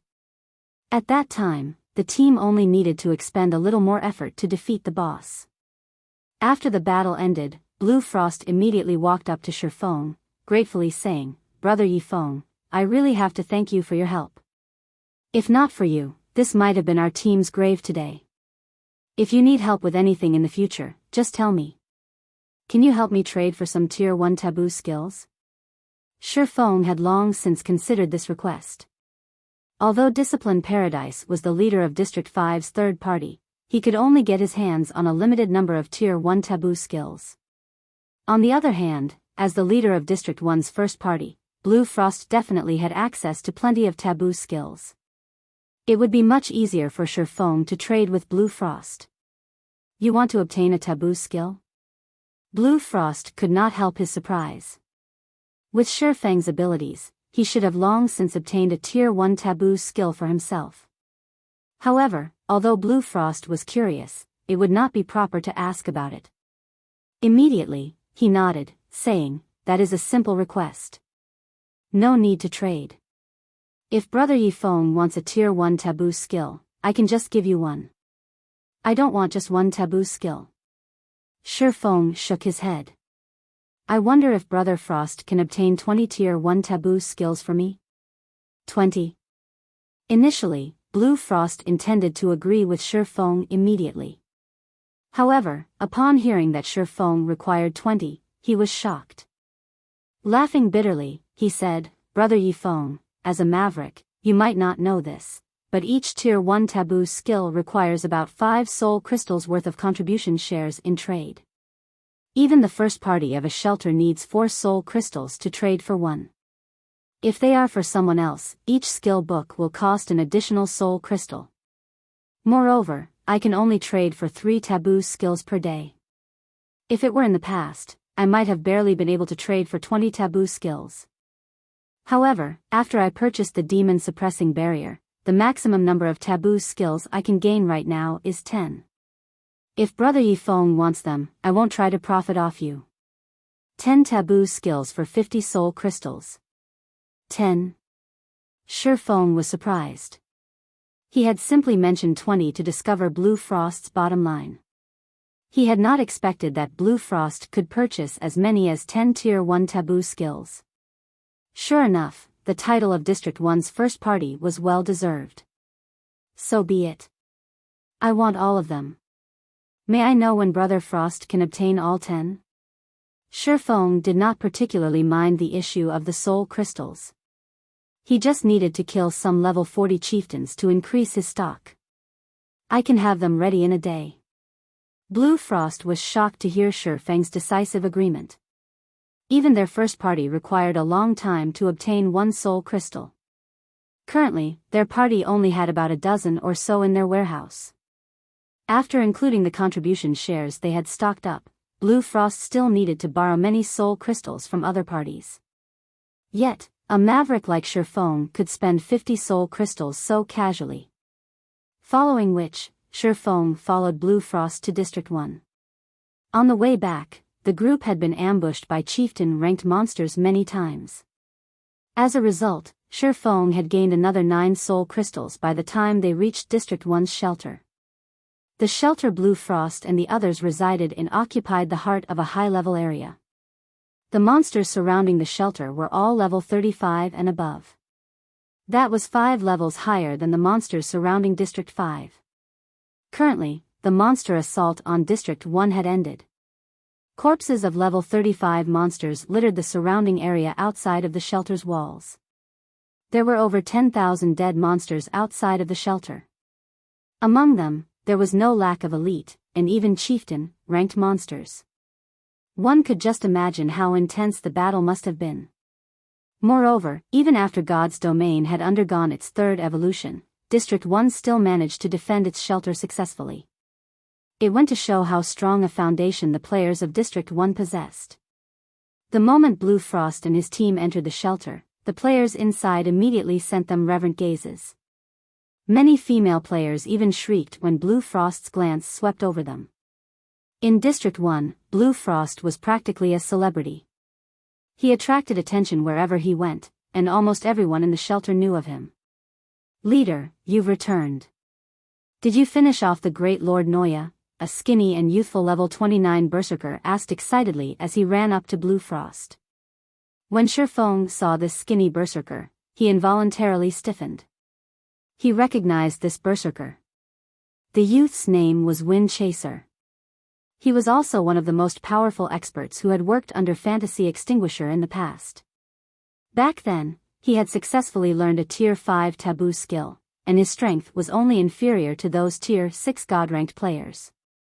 Great Lords and High Lords are monsters on entirely different levels. It was useless, even with the demon suppressing barrier, Blue Frost said, shaking his head. He could not help his fear as he remembered how powerful Noya had been. Fortunately, we had Brother Yifeng's help. Otherwise, we really wouldn't have returned with our lives. When Wind Chaser heard Blue Frost mention Shifeng, the berserker shifted his gaze towards Shifeng, his eyes containing a hint of awe and fighting spirit. Chaser, don't have any foolish ideas. Brother Yifeng is a guest that I've invited.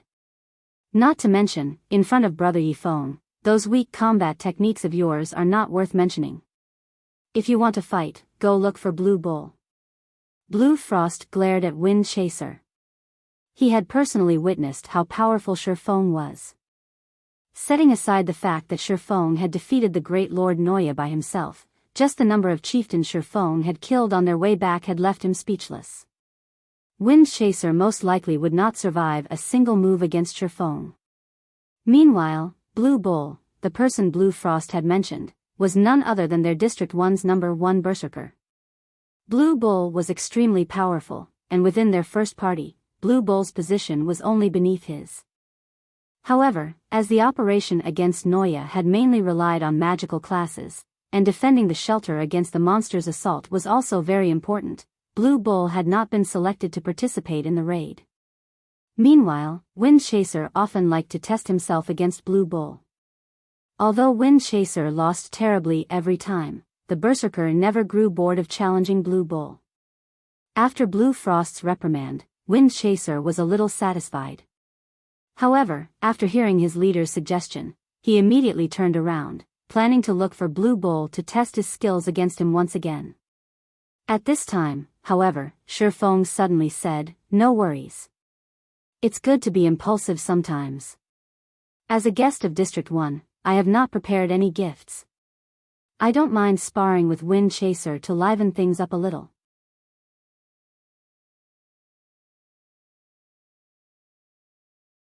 Chapter 594, Powerful Secret. Hearing Shifeng accept Wind Chaser's challenge, those who knew just what kind of power Shifeng wielded were confounded. Although PvPs were frequent occurrences in shelters, these fights were usually meant to help each other improve. Take Blue Bull of First Party for example. If not for his notice of Wind Chaser's potential, he would not have bothered sparring with the youth, offering pointers of how the other berserker could improve his techniques. Not to mention, Shifeng was a Maverick that had zero relations with their District 1 at all. Since Brother Yifeng is willing to give Chaser a few pointers, this could not have worked out better. Blue Frost was naturally quite pleased with Shifeng's offer. He turned to his subordinate, immediately instructing, "Lotus, go to the Lion's Bar and make the arrangements, particularly for the 100-berry wine. Today, we're reserving all of it. Consider it done." Hearing Blue Frost's command, Evening Lotus turned and ran towards the Lion's Bar. However, this scene had left many of those who had come forth to greet Blue Frost speechless. Who is this Yifeng? Leader Blue Frost is actually being so generous, renting out the entire Lion's Bar. I recall that renting out the Lion's Bar costs 3 gold. You think coins alone are sufficient? You also need plenty of contribution shares to rent out the Lion's Bar. Moreover, the cost only a trivial matter compared to the 100-berry wine. Not only does each bottle cost 1 gold, but it also requires 200 contributions. I have to complete 10 contribution quests just to collect 200 contribution shares. Also, only 20 bottles of 100-berry wine are available each day. That's a total of 20 gold and 4,000 contribution shares. This is worth far more than 1 soul crystal. Everyone shifted their gaze towards Shifeng, awe and curiosity filling their hearts.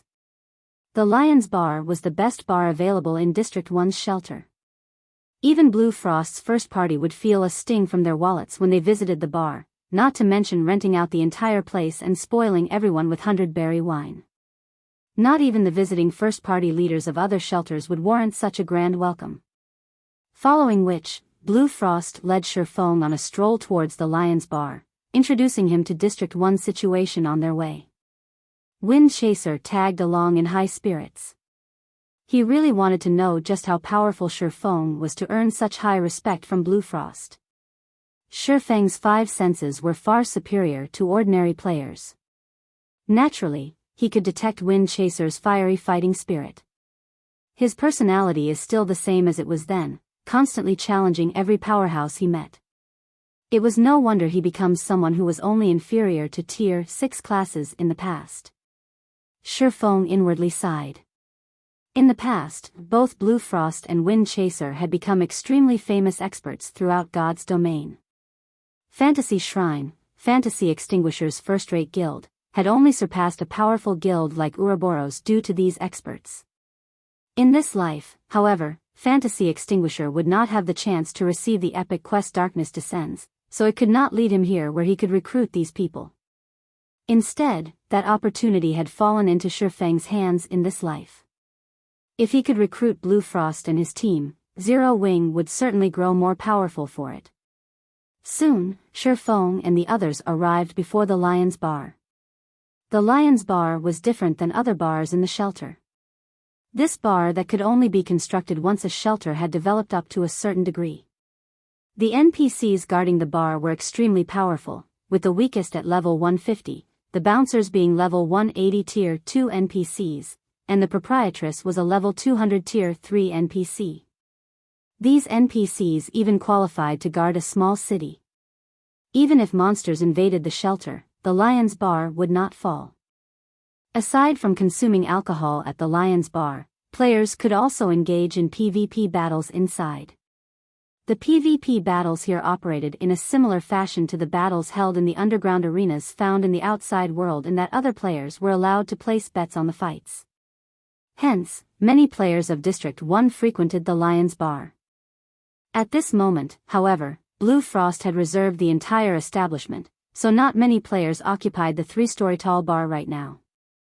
Upon entering the Lion's Bar, Shifeng discovered that the place resembled the Colosseum of ancient Rome. There was an arena in the establishment center. There were also spectator stands surrounding the arena that allowed players to consume alcohol while watching the matches. When Shifeng arrived before a large private room, he discovered that the room already held plenty of players. Every one of these players possessed frightening auras, and they all wore dazzling equipment.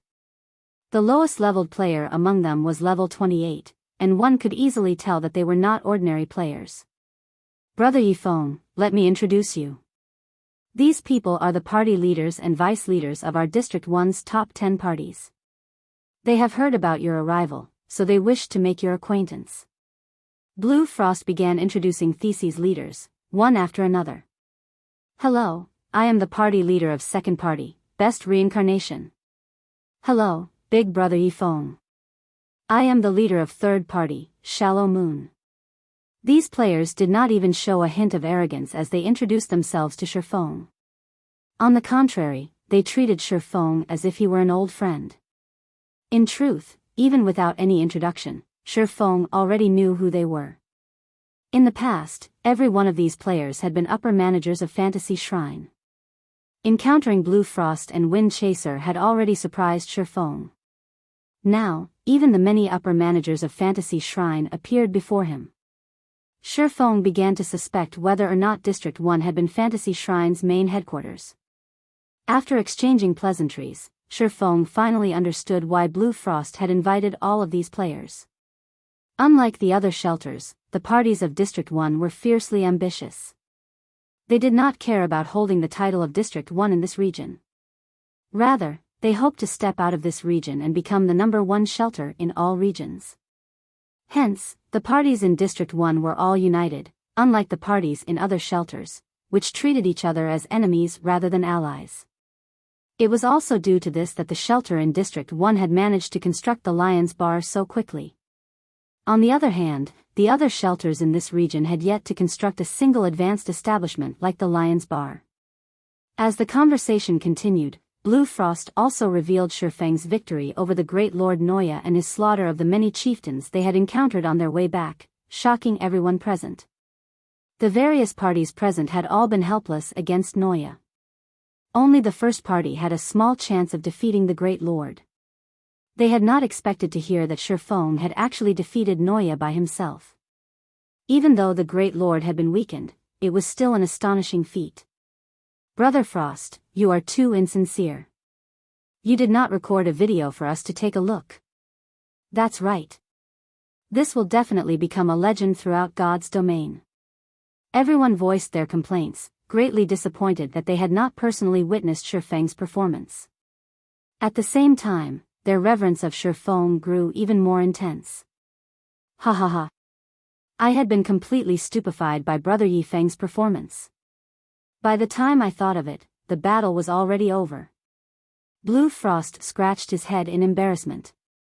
However, you are not without a chance to watch him fight.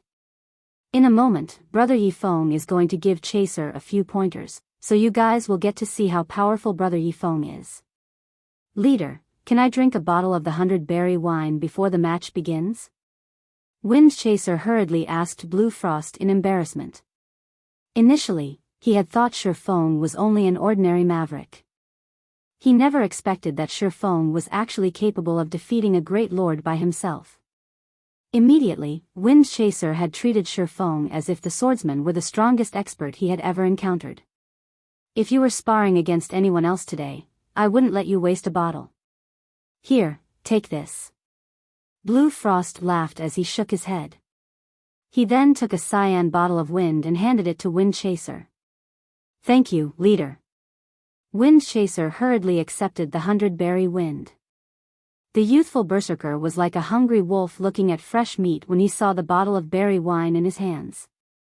With just a few gulps, he emptied the entire bottle. Wind Chaser's cheeks suddenly flushed, clearly having become drunk already. Ha ha ha. He's drunk after just one bottle. It seems that Chaser still needs training. The others could not help but laugh. Although Wind Chaser had gotten himself drunk, Shifeng could clearly tell that the feeling the berserker gave off had changed. If he had been an unsheathed blade before drinking the wine, he was now a hidden blade. The blade might seem harmless while sheathed, but once it was revealed, it would definitely take its target's life. Though everyone else had similarly detected the change in Wind Chaser, it did not surprise them whatsoever. On the contrary, they all thought it was natural. What's going on here? Shifeng could not help his surprise. Is this related to the 100-berry wine?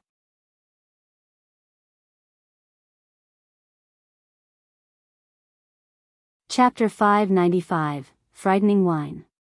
Shifeng glanced at the bottle of 100-berry wine on the table, confirming that it was identical to the one he had drunk in the past. However, when he had enjoyed the 100-berry wine, he had not experienced any particular changes to his body like Wind Chaser had.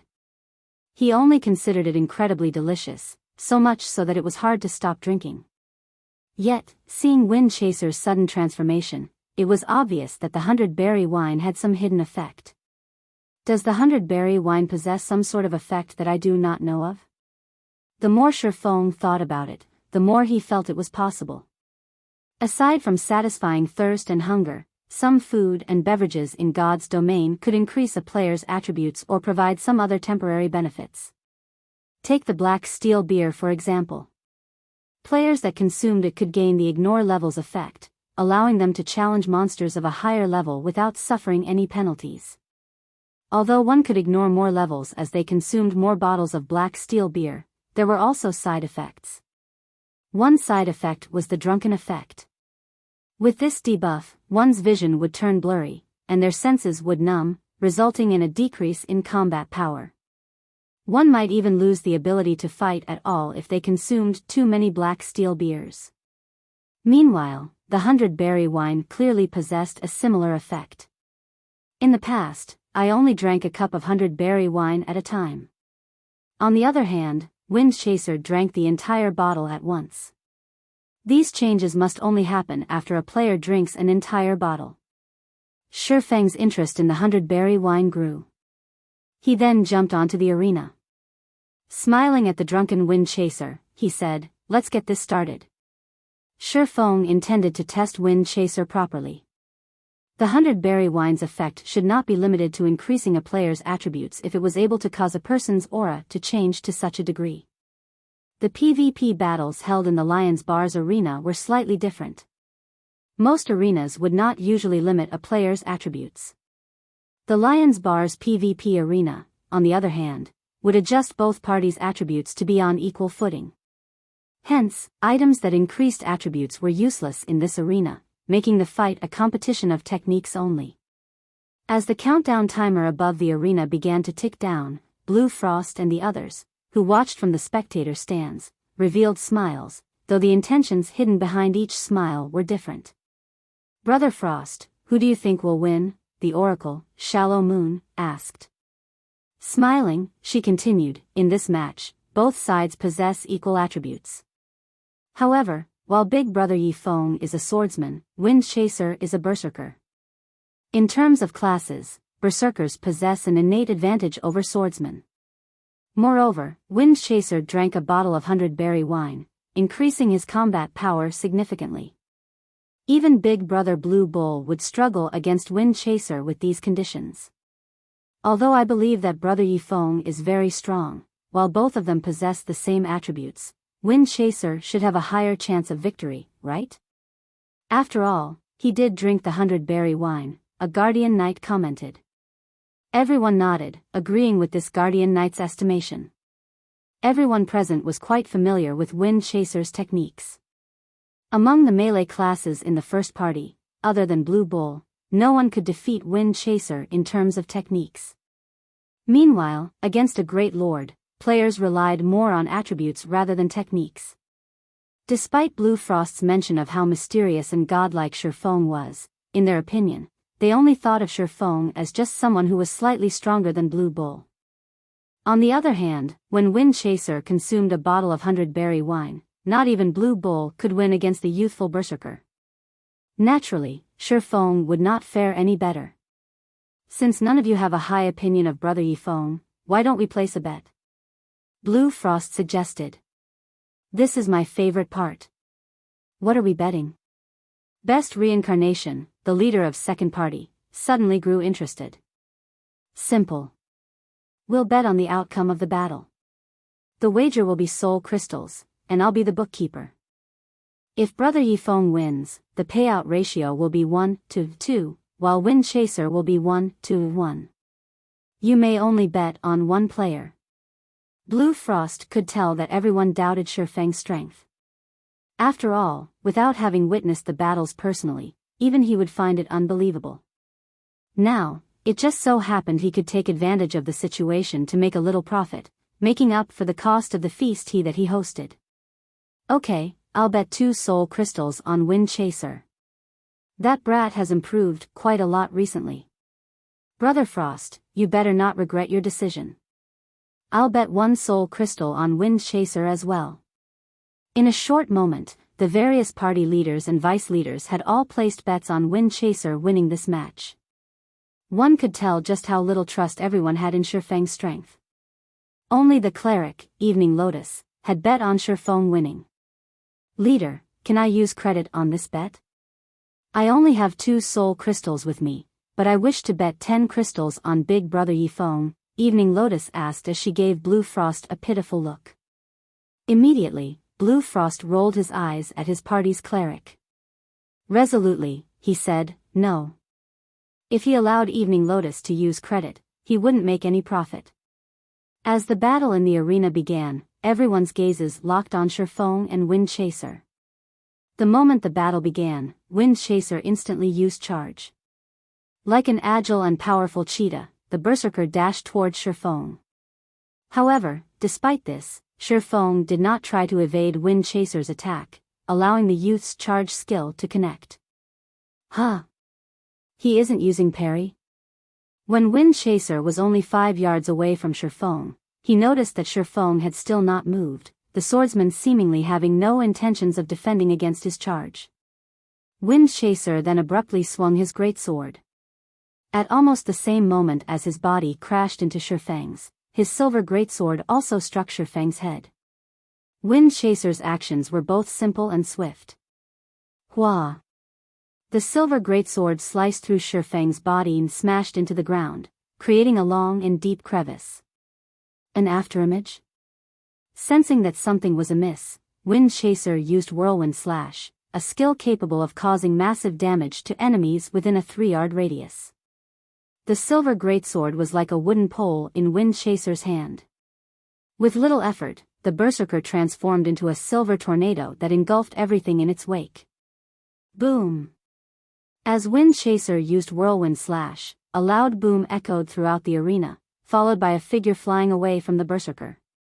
Close 1. Wind Chaser could not help but sigh with relief when he saw that the figure he had sent flying was none other than Shifeng. If he had not used Whirlwind Slash at the first sign of danger, the sword in Shifeng's hand would have bitten into his body by now. Such impressive dodging speed. I couldn't even see what he did just now, the level 29 shield warrior, best reincarnation, exclaimed in shock. It is no wonder why Leader Frost praised Brother Yifeng so highly. With such an amazing dodging speed, it will be very difficult for Chaser to land a hit, though an assassin might have a chance. Everyone was similarly shocked by the skill Shifeng had displayed.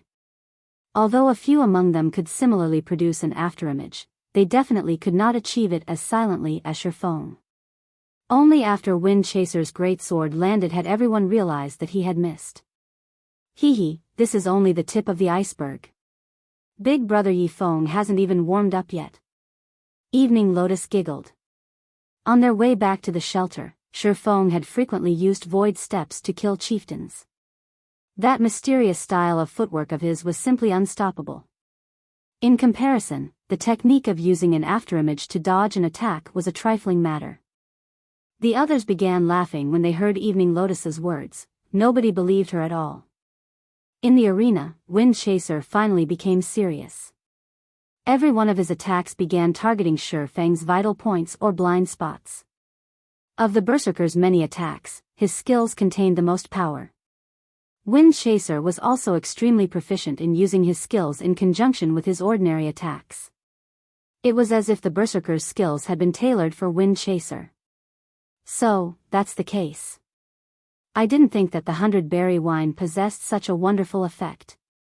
It is no wonder the drink is so rare. While Shi Feng dodged Wind Chaser's attacks, he also carefully observed the Berserker's every action. Although Wind Chaser did have significant physical control, he should still not be able to use his skills so smoothly. In Zero Wing, only Fire Dance and Violet Cloud had achieved this standard. The two were only a thread away from taking half a step into the refinement realm. On the other hand, Wind Chaser was still far from reaching that level. The only explanation Shi Feng could come up with was that the 100-berry wine increased a player's compatibility rate with their weapons. Thinking up to this point, Shi Feng involuntarily shivered. Improving compatibility rate. This was something that countless experts dreamed of. Otherwise, nobody would bother wasting so much effort to obtain weapons and equipment that fit their styles.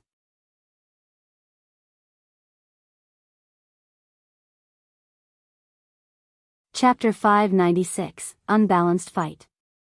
After seeing the 100-berry wine's true function, Shi Feng finally understood why Blue Frost and the others could achieve such high skill completion rates.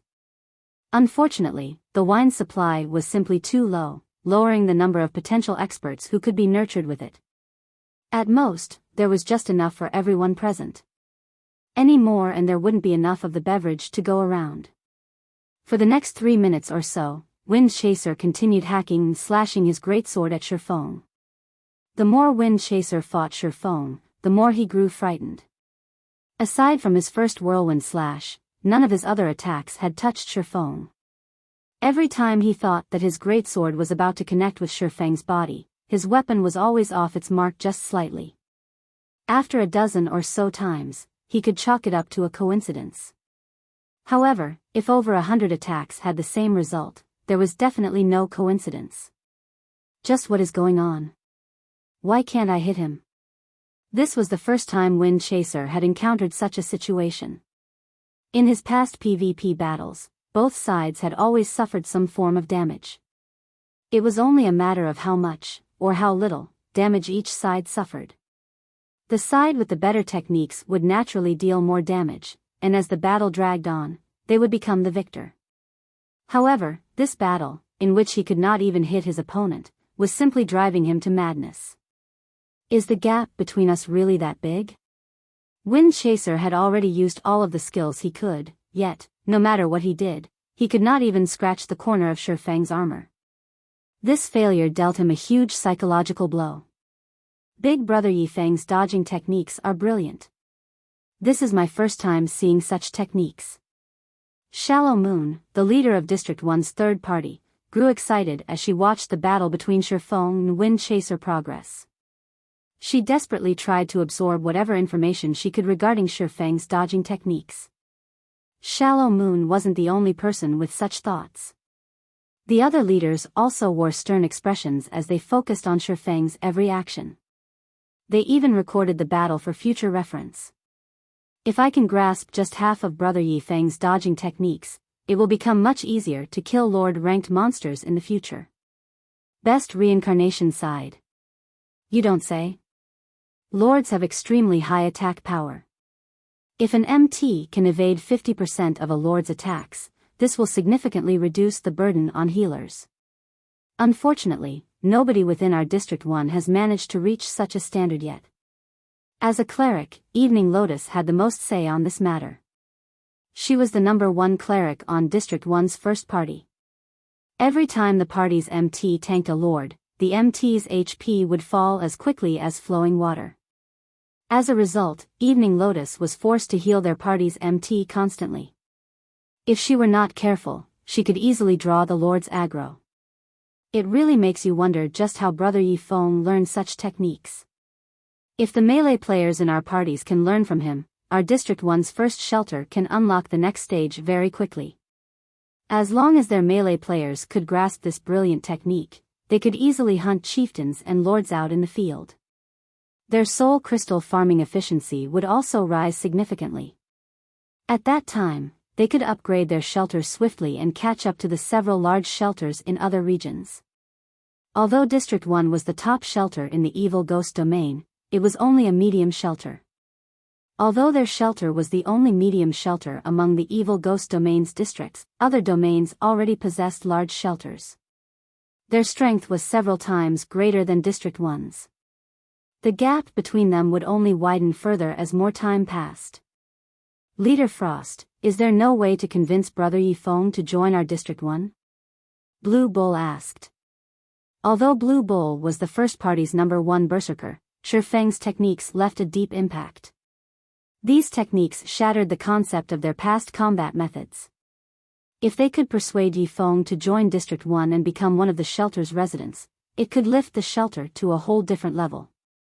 Hearing Blue Bull's suggestion, the other party leaders also turned to Blue Frost. You guys, Blue Frost was rendered speechless. Although I want that as well, Brother Yifeng is a maverick. You all know how mavericks behave, right? It really is a pity. The others sighed dejectedly when they recalled Maverick's play styles. The shelter was like their home. Naturally, they wanted to see their shelter grow stronger. Unfortunately, Mavericks did not like restrictions. As the conversation came to an end, Shifeng stopped dodging Wind Chaser's attacks. I have most of the information that I need. Let's end this match. Shifeng had already obtained a thorough understanding of Wind Chaser's strength and the 100 berry wine's effect. There was no reason to prolong this battle. Immediately, he used void steps and vanished before everyone's eyes. He disappeared. Wind Chaser gaped at his surroundings in disbelief. Looking to his left, right, and even above him, he could not find any trace of Shifeng. Where is he? Wind Chaser could not even sense Shifeng's presence. Normally, when an assassin snuck up to him, even if he could not see the assassin, he could, more or less, sense that someone was nearby. Now, he could not detect even the slightest indication of Shifeng's presence. The swordsman's technique was far more powerful than an assassin's stealth. Everyone in the spectator stands was similarly stupefied. A live human had actually vanished into thin air. No swordsman should possess any stealth-related skills. Once a match began, players could only exit the arena after a victor had been determined. The victor's portrait would also be displayed above the arena after the match ended. If one of the fighters suddenly logged out of the game, the system would automatically determine them as the loser, thereby concluding the match. However, the system had yet to declare the outcome of this match, thus, the only possibility was that they were really unable to see Shifeng. However, before everyone could recover from their shock, Shifeng appeared beside Wind Chaser. He then swung his sword, sending 3 silver moons towards the berserker's body, intersecting as they struck. Such a fast attack. Although Wind Chaser tried to defend himself with his greatsword, Shifeng's sword was simply too fast. The attack landed before he could even react. The force behind Shifeng's chop sent Wind Chaser flying backward. Although they both possessed the same attributes, Shifeng's chop had achieved a 95% completion rate. The skill effect he displayed instantly extinguished over 50% of the youthful berserker's HP. Is he really a swordsman? Wind Chaser was terrified when he saw how much HP he had lost. When he had fought other swordsmen with the same attributes as his own in the past, their chop only managed to devour close to 20% of his HP. Now, however, Shifeng's chop had obliterated over half of his HP. This disparity was insane. Wind Chaser even wondered if the system had made a mistake. What Wind Chaser did not know, however, was that the Abyssal blade Shifeng wielded had a 50% chance to deal 200% damage. Adding in his 95% skill completion rate, his total damage was astounding. It's over. Shifeng looked at Wind Chaser, who he had thrown backward, and used Dragon Breath. Dragon Breath was a skill he had gained from a fragmented legendary item. Not only did the skill possess frightening power, but it also required no casting time. The skill's attack speed was also extremely high. In the next moment, a green ray of light devoured Wind Chaser. Inflicting 6 times Shifeng's damage, Dragon Breath depleted Wind Chaser's HP to 0. It's over? The spectating crowd was dumbfounded. Although they had long since realized that Shifeng could defeat Wind Chaser easily, they had not expected him to be capable of finishing off the youthful berserker instantly. How was it possible for a swordsman to instantly kill a plate armor class? You're tuning in to the Biyao's Wuxia Chronicles YouTube channel. Don't forget to subscribe and join us on this journey to catch the most captivating stories.